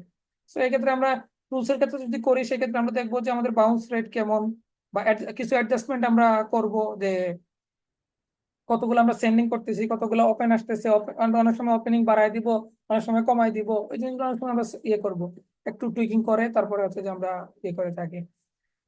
তারপরে আসি হচ্ছে আমরা কাস্টম ট্র্যাকিং ডোমেন, যেটা বললাম কাস্টম ট্র্যাকিং ডোমেনটা হচ্ছে যে মূলত আমরা কেন দরকার, কাস্টম ট্র্যাকিং ডোমেনটার জন্য মূল জিনিসটা দরকার হচ্ছে আমরা আগে যেটা বললাম, এই যে ইয়ে করার জন্য, আমরা যদি কোনো লিংক ইউজ করি, বা আমরা আমাদের ইমেইলের যে ওপেনিংটা আছে, কতটা পার্সন ওপেন করতেছে আমার মেইলটা, এই জিনিসগুলো যদি আমরা ট্র্যাক করতে হয়, সেই ক্ষেত্রে আমাদের একটা পিক্সেল ট্র্যাকার লাগে। যে পিক্সেল ট্র্যাকারটা আমাদের সেভ, আমাদের নিজেদের আলাদা করে ওয়েবসাইটে গিয়ে দিতে হয় বা আমাদের ডোমেনে দিতে হয়, এরকম না। আমরা যদি কাস্টম ট্র্যাকিং ডোমেন করি, মানে কাস্টম ডোমেন ট্র্যাকিংটা করি ওদের যেই টুলসটা ইউজ করতেছি ওই টুলসের সাথে, আমাদের ডোমেনটাকে কানেক্ট করে দিই একটা ডিএনএস এর থ্রুতে। এটা হচ্ছে একটা সিম্পল একটা সিনেম রেকর্ড। তো এই সিনেম রেকর্ডের থ্রুতে যদি আমরা কানেক্ট করে দেই, তখন এই যে ফাংশন গুলো আছে আমরা, ইমেল ওপেনিং, কতগুলো আমরা লিঙ্ক থাকলে লিঙ্কগুলো ইয়ে করা, বা ওই যে ওভারঅল যে অ্যানালাইটিক্সটা আমরা পাই, এই ফুল অ্যানালাইটিক্সটা আমরা পাবো। বাট এটা যদি আমরা না করি, সেই ক্ষেত্রে আমাদের অ্যানালাইটিক্সটা ওপেন রেটটা শুধুমাত্র আমরা পাবো, লিঙ্ক ক্লিক বা আদার্স যেটা আছে এই জিনিসগুলো আমরা প্রপারলি ডেটা পাবো না। ঠিক আছে, যার কারণে কাস্টম ডোমেন ট্র্যাকিংটাও এখন মাস্ট হয়ে গেছে, এটা আমাদের করতেই হবে। যেমন আমরা বলতেছি যে তুমি আমার সাথে মিটিং বুক করো, বা তুমি আমার ইয়ে পাইতে ইন্টারেস্টেড কিনা, কি বলে, আমি তোমার জন্য একটা ভিডিও বানাইছি, কিংবা আমি তোমার জন্য একটা কেস স্টাডি বানাইছি, বা আমি তোমার জন্য একটা ভ্যালুয়েবল মেটেরিয়ালস রেডি করছি, একটা ইবুক রেডি করছি, তুমি এটা দেখতে চাও কিনা, নিতে চাও কিনা। তো এটা যখন বলতেছেন, তারপরে তো আপনি ওকে কি দিবেন, এটা পাঠাবেন, তাই না? সো ওই পাঠানোর পরে যদি লিঙ্কে কাজ না করে, তাহলে আলটিমেটলি আপনার কি হলো জিনিসটা। বা আপনি অনেক সময় দেখা যাচ্ছে কেস স্টাডি ইউজ করতেছেন, যেমন একটা কেস স্টাডি আপনার কপির ভিতরে আপনি ইউজ করতেছেন, তো ওই লিঙ্কটা যখন ক্লিক করবো তখন দেখবো 404 নট ফাউন্ড, অথবা দেখা যাবে যে 302 আপনার এরর, এই টাইপের বিভিন্ন রকম এরর্স দেখাবে। এটা যদি দেখায়, তার মানে তো আপনার ওভারঅল ক্যাম্পেইনের গোলটাই নষ্ট হয়ে গেল। তার কারণে আমাদের কাস্টম ডোমেন ট্র্যাকিংটা অ্যাড করতে হয়। এগুলো কিসের জন্য? এই যে জিনিসগুলোর জন্য। এবং এটা কিভাবে করতে হয়, আমাদের কয়েকটা একটাই সিঙ্গেল একটা ডিএনএস রেকর্ড দিব, ওই ডিএনএস রেকর্ডটা আমরা যখন সেট আপ করবো তখন অটোমেটিক হয়ে যাবে। তো এটার পিছনে রিজনটা কি, যেমন কাস্টম ডোমেন ট্র্যাকিংটা করা হয়, আমরা আমাদের ডোমেনকে পারমিট করতেছি ওই টুলসের সাথেও আবার, যে তুমি ইয়ে করো, সেন্ডিং করো যত ইচ্ছা, কোনো সমস্যা নাই। বাট এটা পারমিট না করলেও সেন্ড করবে, অসুবিধা নাই, কারণ ইমেল সার্ভার থেকে পাঠায়। আমরা যখন টুলসের সাথে কানেক্ট করি, তখন আমরা পারমিশন দিয়ে দেই ওই টুলসকে, যে তুমি আমার ইনবক্সের ফুল অ্যাক্সেস নিয়ে নিছো। বুঝছেন? শুনতে জিনিসটা খুবই ইয়ে মনে হইলো, বাট বাস্তবতা হচ্ছে, আমরা যখন কোনো একটা কোল্ড ইমেল টুলসে আমাদের ইনবক্স কানেক্ট করি, তখন আমাদের ইনবক্সের যেমন পাসওয়ার্ড টাসওয়ার্ড সবকিছু আমরা দিতেছি, এবং ওরা আমাদের কাছ থেকে পারমিশন চেয়ে নিচ্ছে, আমি তোমার ইমেল ইনবক্স ওপেন করবো, তুমি যে ইমেলটা দিতেছো আমাকে, ওই ইমেইলের ইনবক্স ওপেন করা, তোমার রিপ্লাই চেক করা, এ টু জেড তোমার সব কন্ট্রোল আমার কাছে থাকবে। ওই পারমিশনটা আপনি দিয়েই দিচ্ছেন, কারণ সে আপনার বদলে, আপনি যদি অ্যাজ আ পার্সন হিসেবে সেন্ড করতেন, আপনার বদলে সে সেন্ড করতেছে। এটাই হচ্ছে যে তার মূল জিনিস। এভাবে হচ্ছে যে সে ইয়ে করতেছে। তো আর হচ্ছে যে অটোমেটিক একটা পিক্সেল ট্র্যাকিং করে, সে একটা অটোমেটিক পিক্সেল সেট করে দেয় আপনি যখন এটা কানেক্ট করে দিবেন, যেটা হচ্ছে ওপেন রেটটা মনিটর করে প্রপার হয়েছে। তারপর লিঙ্ক দিলে হচ্ছে আমরা হাইপার লিঙ্ক অটোমেটিক সে এমবেড করে দেয় তার ওইখানে ট্র্যাকিংটা করার জন্য, যেটার থ্রুতে হচ্ছে যে আমরা আমাদের ইমেলের কন্টেন্টে ইন্টারাকশনের ভলিউমটা কেমন, কি কোনটা কিরকম ইন্টারাক্ট করতেছে না করতেছে, এটার ব্যাপারে আমরা একটা আইডিয়া পাই। অ্যান্ড ফাইনালি যেটা হচ্ছে কি, আমাদের মনিটরিং করা। সো আমরা যদি মনিটরিং এর কথা বলি, মোস্ট ইম্পর্টেন্ট হচ্ছে যে আমাদের বাউন্স রেটটা মনিটর করা, যে আমরা যে ইমেল ক্যাম্পেইন সেন্ড করতেছি ওইখান থেকে আমাদের কি পরিমাণে বাউন্স আসতেছে, আমাদের কি ইমেল গুলো 100% সেন্ড হইতেছে কিনা, প্রপারলি সেন্ড হচ্ছে কি না, এই জিনিসগুলো হচ্ছে যে আমাদের চেক করাটা হচ্ছে মোস্ট ইম্পর্টেন্ট। যেটা বললাম 3 to 5% ম্যাক্সিমাম, এর বেশি যদি বাউন্স আসে দ্যাট মিনস আমাদের লিস্টে ইস্যু আছে, লিস্টটাকে আবার ভেরিফাই করতে হবে। সো তারপরে আবার হচ্ছে যে আমাদের ক্যাম্পেইনে দিতে হবে, এটা করতে হবে। সো বাউন্স রেটটা দেখতে হবে। আর যদি বাউন্স রেট আমরা ভেরিফাই করার পরেও দেখা যায় কাজ করতেছে না, সেই ক্ষেত্রে আমাদেরকে একটু লিস্টগুলোকে ব্রেকডাউন করে দেখতে হবে যে আমরা ওইখানে কোনগুলো ইউজ করতেছি, অনলি সেফ ইউজ করতেছি, নাকি সেফের সাথে আমরা কিছু ক্যাচল। ক্যাচল মিনস হচ্ছে যে আপনার এখানে একটা 50-50 চান্স থাকে, যে যাইতেও পারে মেল, নাও যেতে পারে। ইমেল ভেরিফিকেশন টুলস আমরা মিলিয়ন ভেরিফায়ার বলেন, রিয়ন বলেন, বা যে কোনো টুলসই বলেন, আমরা অনেক আছে, জিরো বাউন্স বলেন, বিভিন্ন রকম টুলস আছে, যে টুলস আমরা ইউজ করি না কেন, ওইখান থেকে আমরা অনলি সেফ ইউজ করলে দেখা যাবে 1% বা 2% ম্যাক্সিমাম বাউন্স আসবে, এর বেশি বাউন্স আসে না। বাট আমরা যখন ক্যাচল সহ ইউজ করি, তখন অনেক সময় 5% 10% চলে আসে। এই কারণে আমরা পার্সোনালি যেটা সাজেস্ট করব, আপনার যদি এরকম দেখেন যে ক্যাচলের ভলিউমটাও ভালো পরিমাণে, আবার সেফও ভালো পরিমাণে, তখন সেফটা একটা ক্যাম্পেইনে দিবেন, আর ক্যাচলটা একটা ক্যাম্পেইনে দিবেন। তখন দুইটা আলাদা ক্যাম্পেইন থেকে দেখবেন যে কি অবস্থা।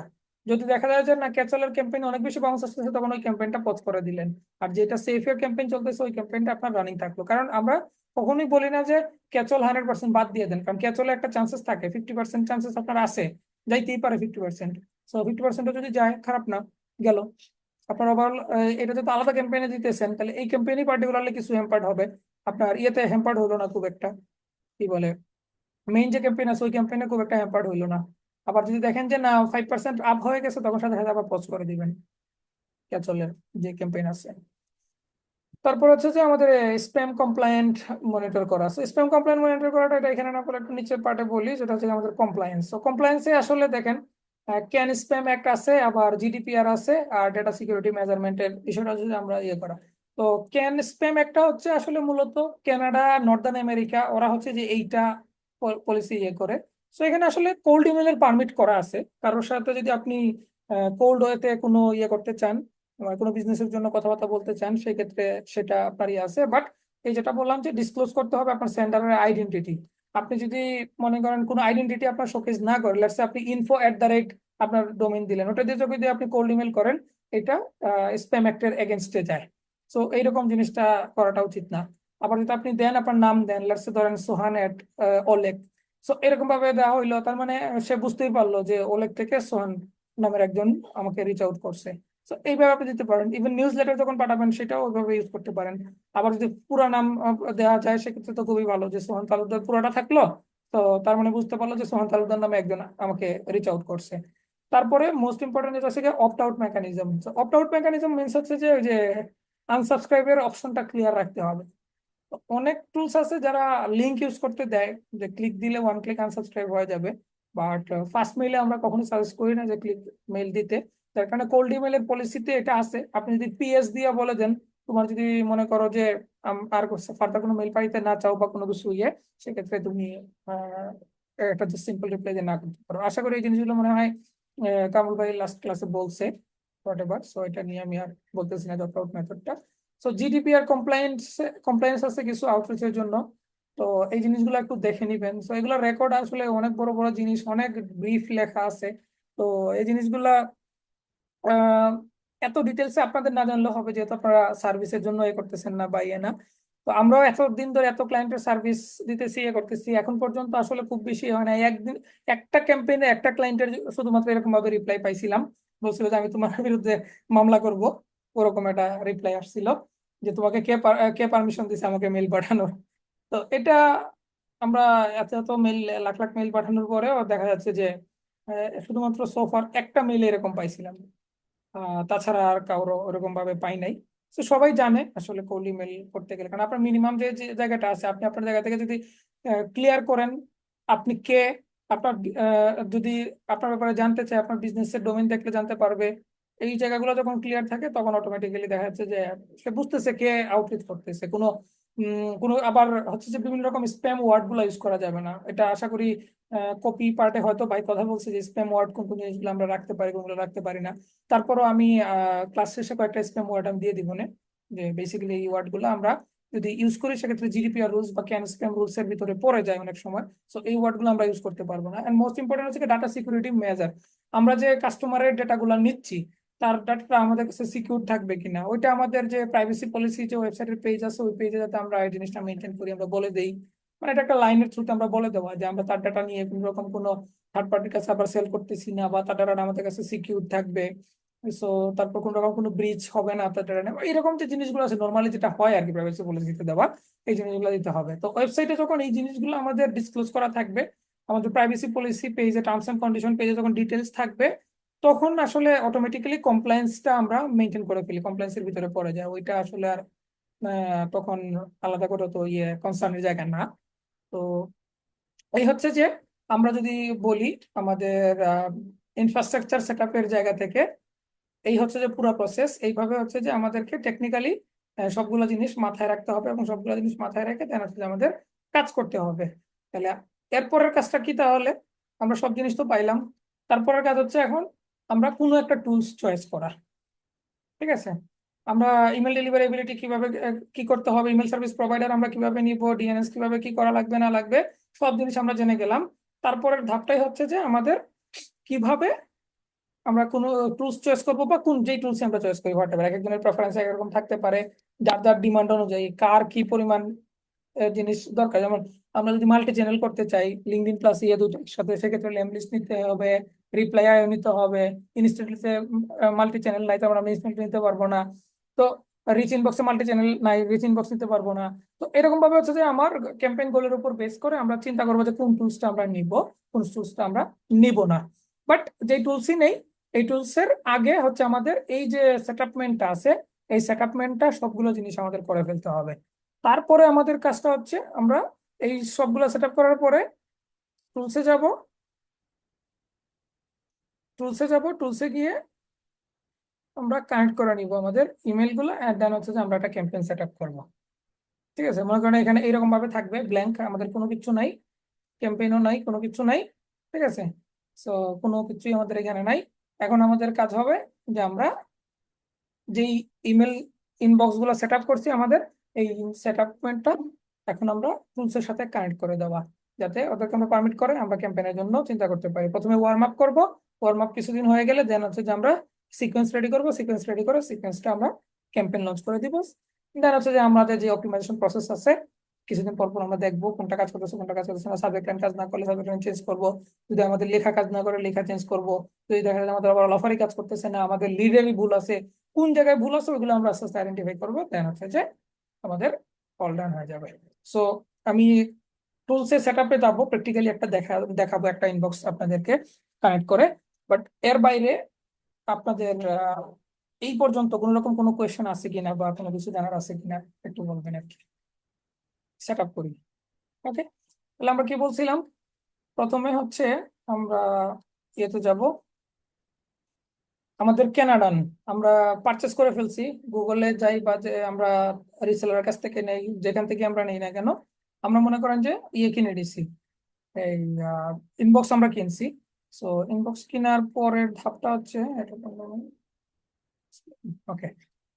সো তারপরের ধাপ হবে আমরা কিভাবে যাই, সেই ক্ষেত্রে মনে করেন একটার জন্য যা দেখাচ্ছি সবার জন্য সিমিলার প্রসেস, কোনো রকম কোনো আলাদা কোনো কিছু নাই, শুধুমাত্র আমাদের হোস্টিং সার্ভিস প্রোভাইডার কারা বা আমরা ডোমেইন কার কাছ থেকে কিনছি এটার উপর বেস করে ইন্টারফেসটা চেঞ্জ হবে, দ্যাটস ইট, এর বাইরে তেমন কোনো কিছু না। তো ধরেন আমরা এটাতে গেলাম,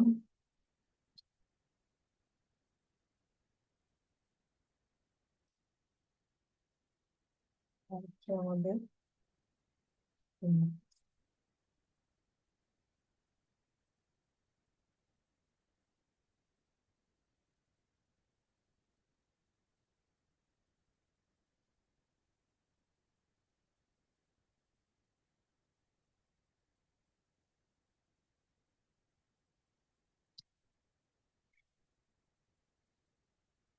ঠিক আছে, দেখেন একদম ফ্রেশ একটা দিয়ে আপনাদের দেখানোর জন্য এটাকে রেখে দিছি। সো দেখেন একদম নতুন যখন আসবে এরকম মনে করেন যে ইয়ে দেখাবে। সো এগুলো পরে আসলে লাভ নাই, আমরা এগ্রিতে করা ছাড়া কোনো উপায় নাই, বিচার মানে তাল গাছ আমার। তো এখানে মনে করেন যে নতুন একটা পাসওয়ার্ড দিতে বলছে, so আমি একটু স্ক্রিনটা অফ করতেছি, করে আমি পাসওয়ার্ডটা সেট আপ করে নিচ্ছি। ওকে, সো আমি নতুন একটা পাসওয়ার্ড সেট আপ করলাম, তখন আবার আমার কাছ থেকে পারমিশন চাইলো। সো এখানে কিছু করার নাই, আমরা মনে করেন যে অ্যাকসেপ্ট এন্ড টার্মস দিব। আমি একটু আবার পজ করব, কারণ পাসওয়ার্ডটা আবার শো করবে একটু। সো ওকে, সো দেখেন আমরা এখানে চলে আসলাম। তাহলে এরকম একটা ইন্টারফেস আসবে, এরকম একটা ইন্টারফেস যখন আসবে, আসার পরে প্রথমে আমাদের কাছে যে সেটআপ ওয়ার্কস্পেসের কথা বলবে।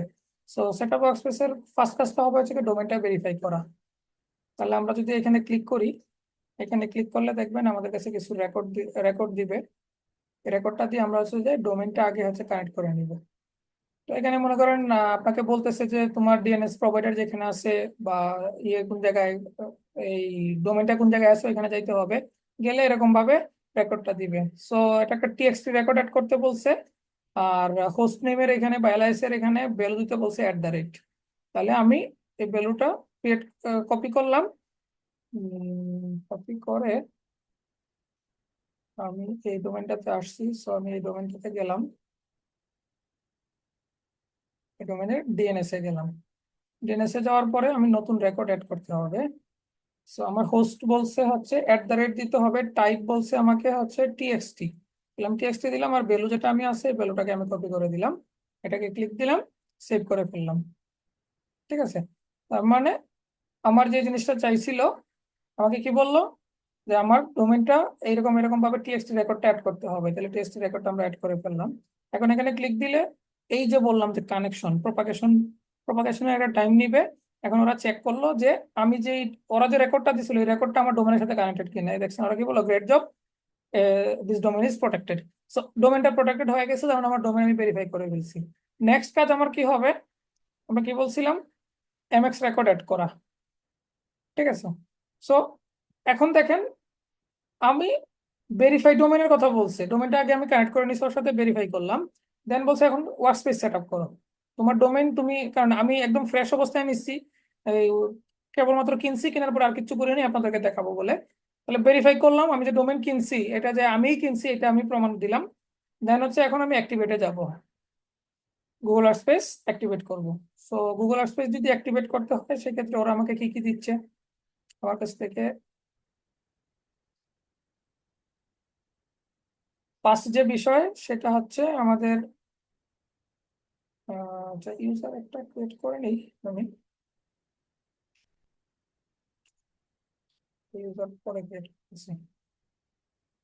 আমরা এখানে 3টা ইউজারের জন্য নিছি, তো এই জন্য ওরা বলতেছে যে আরো ইউজার ক্রিয়েট করা। সো আপাতত আমি টাইম ওয়েস্ট করতেছি না, যে add new user for your team. So team user আমি পরে ক্রিয়েট করব।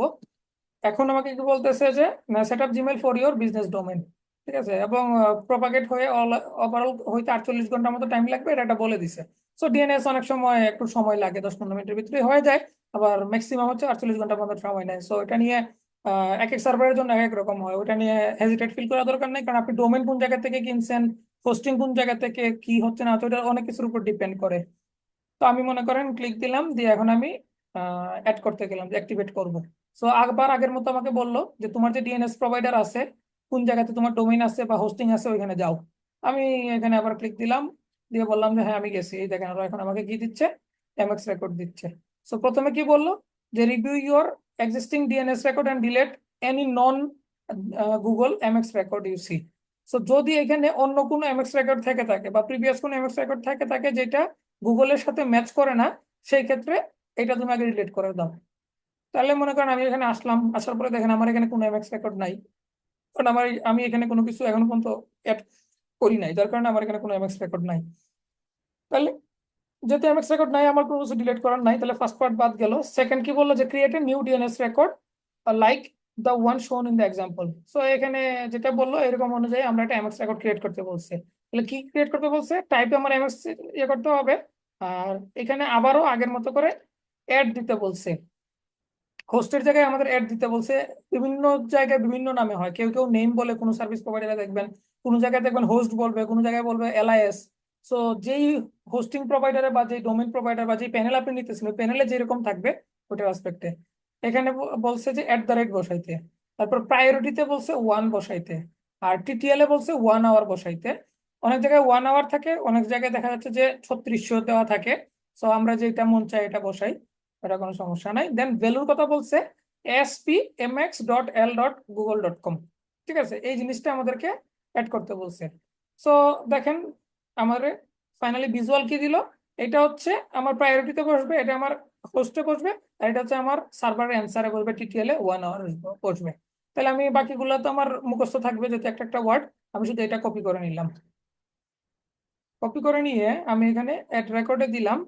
অ্যাড রেকর্ড দেওয়াতে আমাকে কি বলছে, টাইপটা এমএক্স রেকর্ড। হোস্টে আমাকে কি দিতে বলছে, @। প্রায়োরিটিতে আমাকে কত বলছে দিতে, প্রায়োরিটিতে বলছে 1 দিতে, আর ভ্যালু যেটা আমি নিছিলাম এটা আমি সেভ করে দিলাম। ওকে, তাহলে এমএক্স রেকর্ড আমি সেট আপ করলাম। দেখেন অটোমেটিক্যালি ওরা ট্রেস করে ফেলছে যে এটা গুগলের একটা রেকর্ড, কারণ স্কোয়ার স্পেস অনেক বড় একটা কোম্পানি, ওরা জানে। আপনি যখন গুগল বা এই পোর্ক বানের মতো ডোমেইন প্রোভাইডার যারা আছে ওদের এখানে যখন যাবেন, দেখবেন যে আউটলুক, গুগল, ওদের জন্য সার্ভার, ওদের কাছে অটোমেটেড অনেক কিছুই থাকে। তখন গুগল এই নেম চিপে যখন যাবেন তখনও দেখবেন যে ওগুলোর জন্য অনেক কিছু রেডি করা থাকে, কারণ ওরা চিনে ওদের সার্ভার গুলাকে। দেখেন এটা তাহলে আমি অ্যাড করে দিলাম। এইটা অ্যাড করার পরের ধাপে আমাকে কি বলছে, save your new MX record.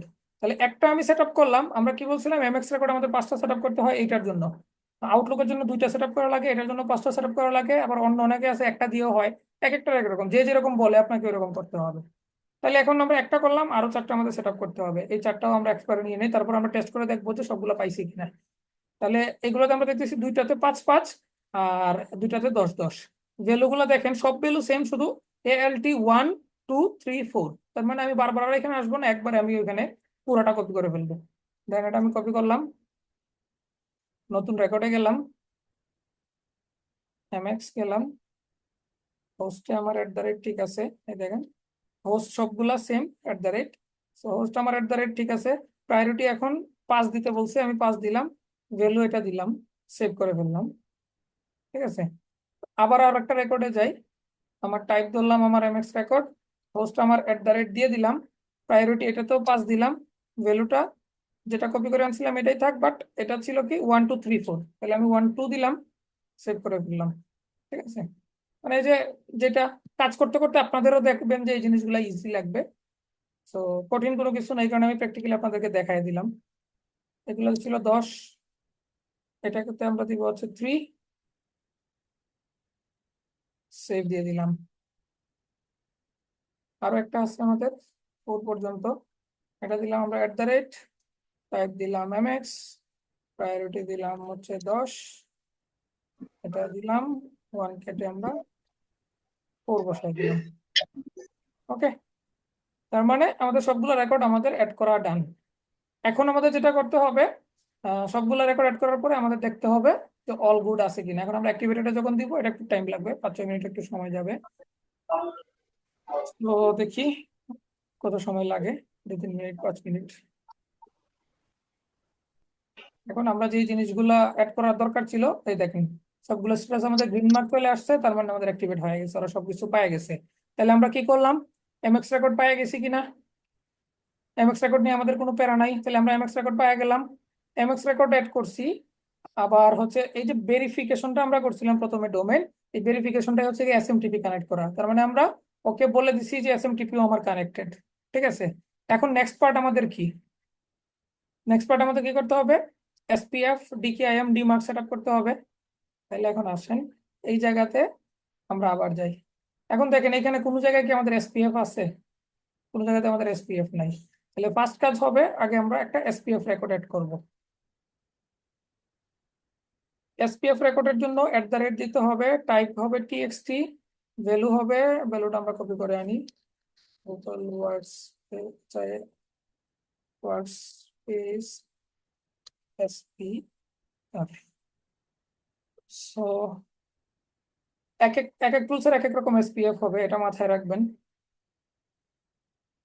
এটা হচ্ছে আমার এসপিএফ। দেখেন এখানে আইপি, অনেক সময় তো গুগল থেকে আমরা আইপি নিয়ে থাকি, সো যদি কেউ আইপি নিয়ে থাকে সেই ক্ষেত্রে আপনার যে আইপিটা থাকবে ওই আইপিটা বসায় দেন হচ্ছে ইনক্লুড দিয়ে গুগলে দিতে হবে। ওকে, যদি থার্ড পার্টি আইপি থাকে সেক্ষেত্রে থার্ড পার্টি আইপিটা দিয়ে দেন হচ্ছে গুগল প্লাস হচ্ছে গিয়ে থার্ড পার্টি, যেটা যেটা বলছিলাম ডাবল বসানোর ক্ষেত্রে কি, এই দেখেন একবার ইনক্লুড দিছে গুগলের, একবার ইনক্লুড দিছে হচ্ছে যে sendyourmail.com। ঠিক আছে, তো সেন্ড ইওর মেইল মানে ইনক্লুড sendyourmail.com দিছে কেন? ওই যে আমরা যদি কাস্টম এসএমটিপি বা কাস্টম কোনো আইপি নিয়ে থাকি সেই ক্ষেত্রে এটা দিচ্ছে। ওকে, সো এটা ডিপেন্ড করবে যে আমরা কিভাবে কি ইউজ করতেছি না করতেছি এর উপরে। সো আমরা অ্যাড করে দিলাম যে এটা একটা এসপিএফ রেকর্ড @txt ভ্যালু, এটা অ্যাড করে দিলাম। ওকে, তারপরে আসি হচ্ছে আমরা ডিকেআইএম। সো ডিকেআইএম রেকর্ডটা আমরা কই পাবো? ডিকেআইএম রেকর্ডটা পাবো হচ্ছে আমরা এখানে।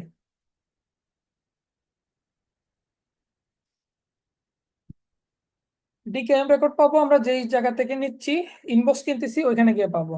তো আমরা গুগলের ক্ষেত্রে যদি হয় সেক্ষেত্রে গুগল ওয়ার্কস্পেসে যাব, আমরা কি কিনছি? জিমেইল কিনছি, মানে গুগল ওয়ার্কস্পেস কিনছি। ওইখানে আসার পরে আমরা এই যে কি নিতে হবে, আমাদের একটা অথেন্টিকেট ইমেল ডিকেআইএম, তো এখান থেকে আমরা একটা ডিকেআইএম জেনারেট করব। এই যে আমাদের ডোমেন যেটা আছে, একটা ডোমেন আছে এটা, যেমন হচ্ছে আমরা কি রেকর্ড নিব, টেক্সট একটা রেকর্ড নিব, জেনারেটে যখন ক্লিক করবো ওই যেটা বললাম আপনাকে 2048 বিটের যাবে না 1024 বিটের যাবে সেটা আপনাকে সিলেক্ট করে দিতে হবে। তো আমরা যেহেতু ইয়েতে করতেছি ওটা এনাফ 2048 নেয়, তো আমরা 2048কে দিতেছি। এখানে প্রিফিক্স আপনার ইচ্ছা মতো দিতে পারেন, আপনি যদি গুগল রাখতে চান গুগল, আপনি যদি মনে করেন আপনার নিজের মতো করে XYZ হট এভার যেটা খুশি এটা আপনাকে এখানে প্রিফিক্স সিলেক্ট করে দিতে পারবেন। বাট আমরা গুগল দেই কারণ যাতে আমরা চেক করতে সুবিধা হয় পরবর্তীতে, এই কারণে আমরা এখানে দিলাম গুগল। ওদের ভ্যালু জেনারেট হয়ে গেল, মানে এই ভ্যালুটা হচ্ছে একটা টিএক্সটি ভ্যালু। এখন দেখেন আগে আমরা হোস্টে বসাইছিলাম, কিন্তু এখন আমাদের হোস্টে একটা ভ্যালু দিছে, এই ভ্যালুটা বসাইতে হবে। তাহলে এই ভ্যালুটা আমরা কপি করে নিলাম, দেন হচ্ছে আমরা এই রেকর্ডে গেলাম, এটা একটা টিএক্সটি রেকর্ড, হোস্টে এটা বসাইলাম। আর এই যে ভ্যালু এটা আমাকে দিল, এই ভ্যালুটা ফুল কপি করে আমরা বসাই। ঠিক আছে? হুম, সো অনেক সময় হচ্ছে যে ওরা সার্ভার বা কুকিজে ইস্যুস করে। সো এখন দেখি আমরা এসপিএফটাও নেয় নেয় কিনা, এসপিএফ যদি নিয়ে নেয় তাহলে আমরা এসপিএফ দিয়ে দিব। বাট এসপিএফ কনফ্লিক্ট করে কিনা এটা একটা টেনশনে আছি আমি, দেখি কনফ্লিক্ট। ওকে, পারফেক্ট। তার মানে আমাদের এসপিএফও নিল, আমাদের ডিকেআইএমটাও নিয়ে নিল। সো ডোমেন কি, ডিকেআইএম দুইটাই নিল। তারপরে হচ্ছে যে আমরা যদি বলি এই ডিমার্ক রেকর্ড। সো ডিমার্ক রেকর্ডে এখানে আমরা একটু নিয়ে নেই, এটা যেটা ছিল ডোমেনের নাম কি, ডিমার্ক রেকর্ডটাও। আচ্ছা, সো ডিকেআইএমটা আমরা এখানে করছিলাম, এখন আমরা অথেন্টিকেশন ক্লিক দেই। এই যে দেখেন অথেন্টিকেটেড আপডেটেড হয়ে গেছে। তার মানে অল ডান, আমরা যা পাওয়ার সবকিছু পেয়ে গেছি। এখন হচ্ছে আমরা ডিমার্ক রেকর্ডটা অ্যাড করব। সো ডিমার্ক রেকর্ড অ্যাড করে আপনি যদি মেইলের প্যারা না নিতে চান, তাহলে এরকম অটোমেটেড জেনারেটেড একটা ইমেল দিয়ে দিবেন। আর যদি আপনি মেইলের প্যারা নিতে চান, সেক্ষেত্রে আপনার যেটা আসলে ভ্যালিড মেইল, মানে যে মেইলটা এক্সিস্ট করে, এরকম একটা মেইল দিবেন। ঠিক আছে? তো আমরা ক্লায়েন্টকে কোনো বদার করতে চাই না বা মেইলের কোনো প্যারা দিতে চাই না, যার কারণে এই মেইলটা আমরা দিয়ে দিচ্ছি এখানে। সো এটা হচ্ছে যে একান্ত আপনার নিজের উপরে ডিপেন্ড করে, সব ওকে আছে এখানে। দেন আমি এটা জেনারেট করলাম। ওকে, সো দেখেন ভ্যালুটা আমার চেঞ্জ হলো, জেনারেট করলাম। এখন আমরা এই ডিএনএসটা অ্যাড করে দিব, হচ্ছে রেকর্ড। এটাও একটা টিএক্সটি রেকর্ড, বাট এটার হোস্টে দিতে হবে আন্ডারস্কোর ডি মার্ক, আর ভ্যালু হবে আমরা যে ভ্যালুটা জেনারেট করছি এই ভ্যালুটা। ওকে, তাহলে অল ডান, আমাদের সবকিছু হয়ে গেছে পারফেক্টলি। আমাদের যা যা সেটআপ করা দরকার, এসপিএফ করলাম, ডিকেএম করলাম, ডিমার্ক করলাম, সবকিছু রেকর্ড ডান। এখন তাহলে আমাদের আর কি বাকি আছে, কাস্টম ডোমেন ট্র্যাকিংটা বাকি আছে। সো চলেন আমরা এখন কানেক্ট করি। আমরা যদি এখন কানেক্ট করতে চাই, এইখানে আমরা কানেক্ট করি। সো এখন আমাদের কাজ হচ্ছে কি, ইমেল সেটআপ ডান, ইমেল ডেলিভারি রেটের জন্য যা যা কিছু দরকার সব সেটআপ আমরা ডান করে ফেলছি। এখন হচ্ছে আমরা মেইল বক্স কানেক্ট করব।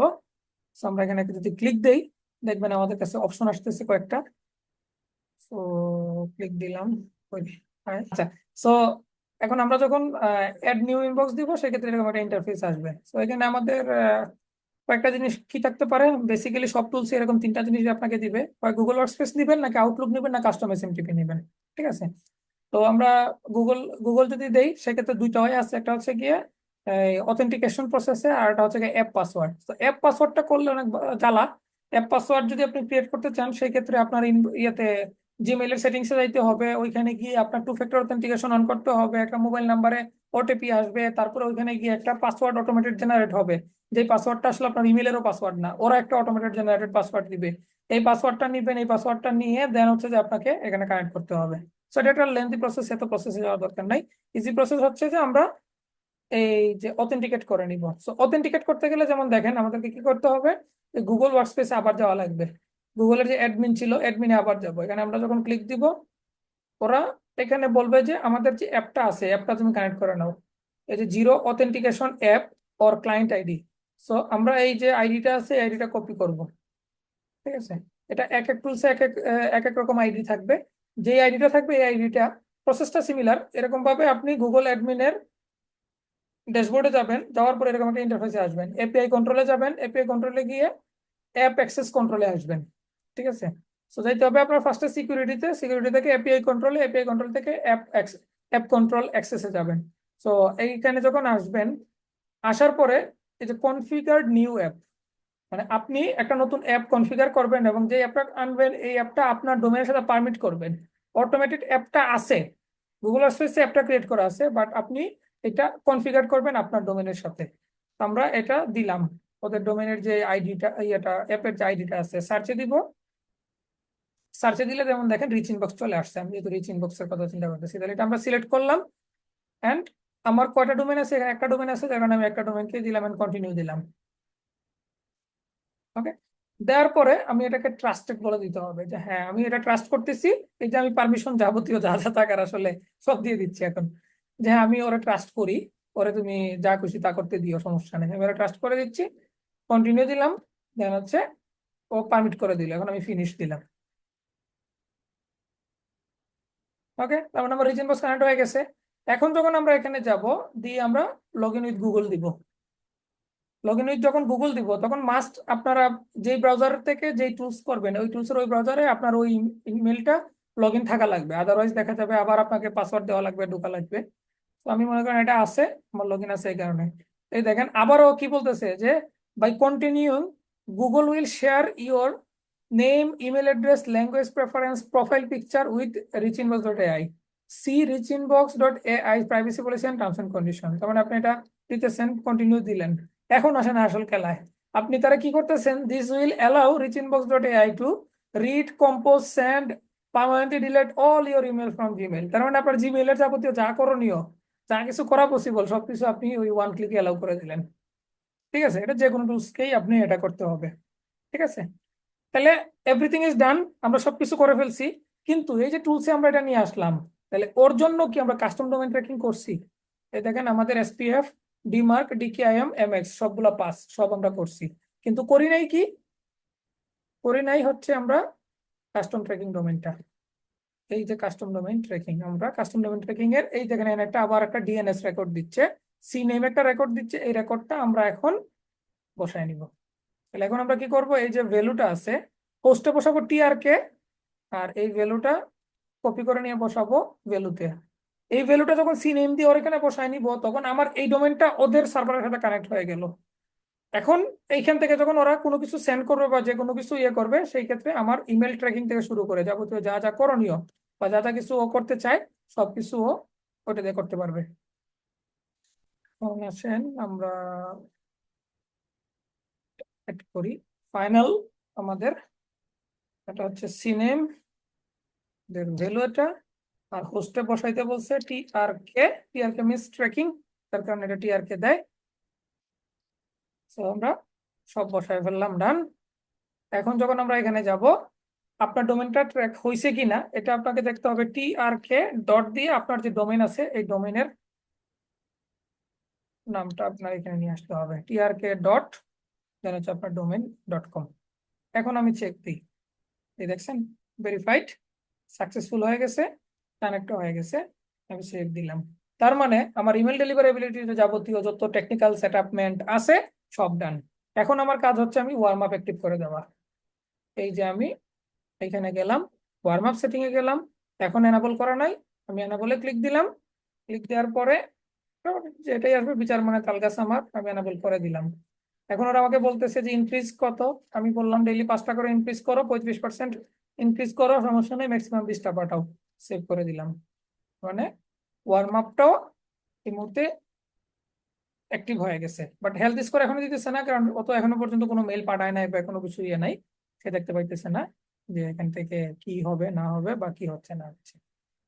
তো এই ছিল হচ্ছে প্রসেস, ডান। তারপরে কি করতে হবে, এই যে ক্যাম্পেইনে গিয়ে আপনি মনে করেন যে নতুন যদি ক্যাম্পেইন সেট আপ করতে চান, ধরেন আমরা দিলাম যে টেস্ট, ক্যাম্পেইনের নাম দিতে হবে, দেন আপনার লিড এ করতে হবে। আমাদের লিড নাই, তার কারণে আমরা লিড এড করতে পারতেছি না।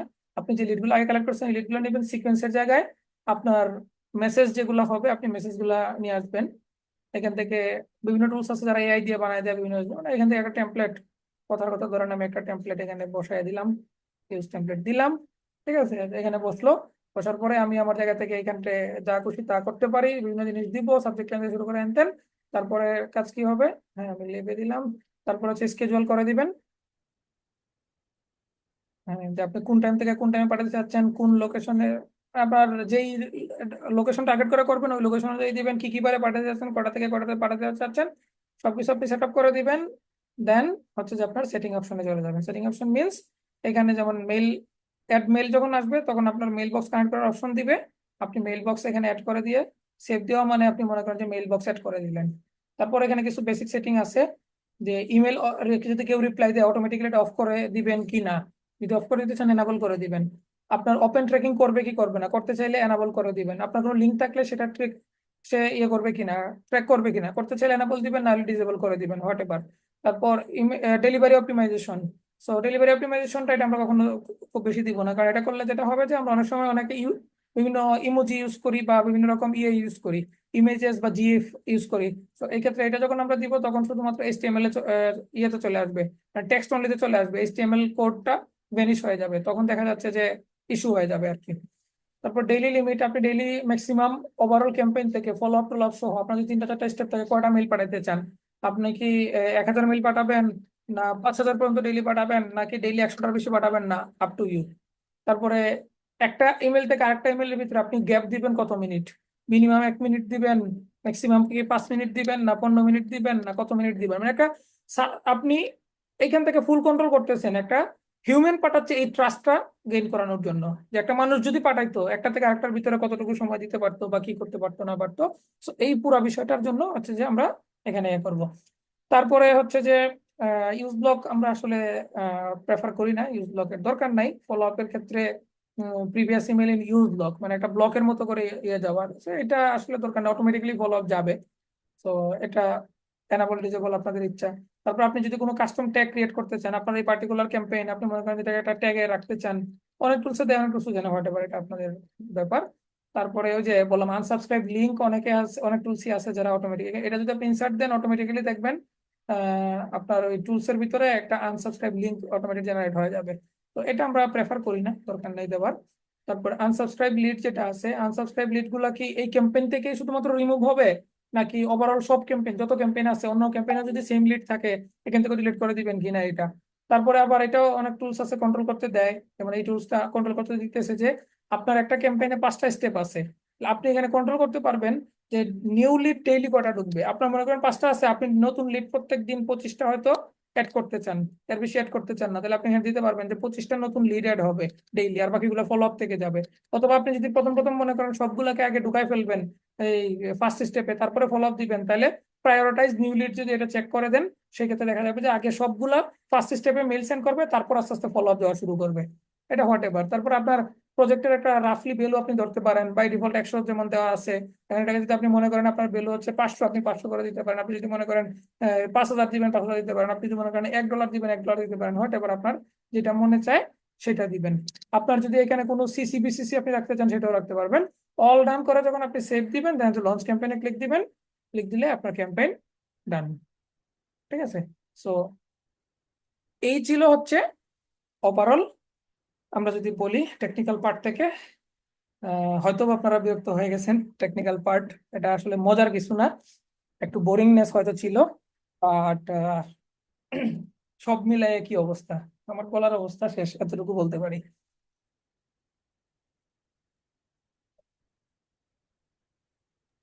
অনেক ক্রিটিক্যাল পার্ট গেছে ভাই এগুলো।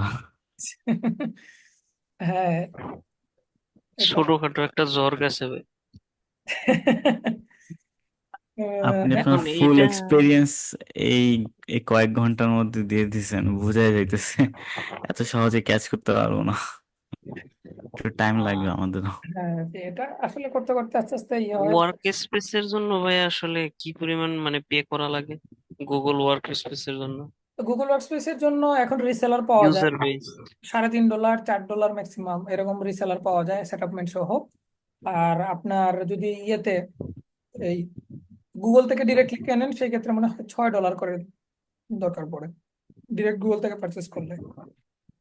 ওয়ার্ক স্পেসেস বাই বেনিফিট মানে বেনিফিট একটাই যে ওদের সার্ভারটা হচ্ছে গিয়ে ট্রাস্টেড, আর সবচেয়ে বেশি মানুষজন হচ্ছে গুগল ওয়ার্কস্পেসটা ইউজ করে। আসলে কিছু বলার নাই এখন, বাকিটা ইনশাল্লাহ দেখা হবে। আর আর কি, আর তো কিছু না।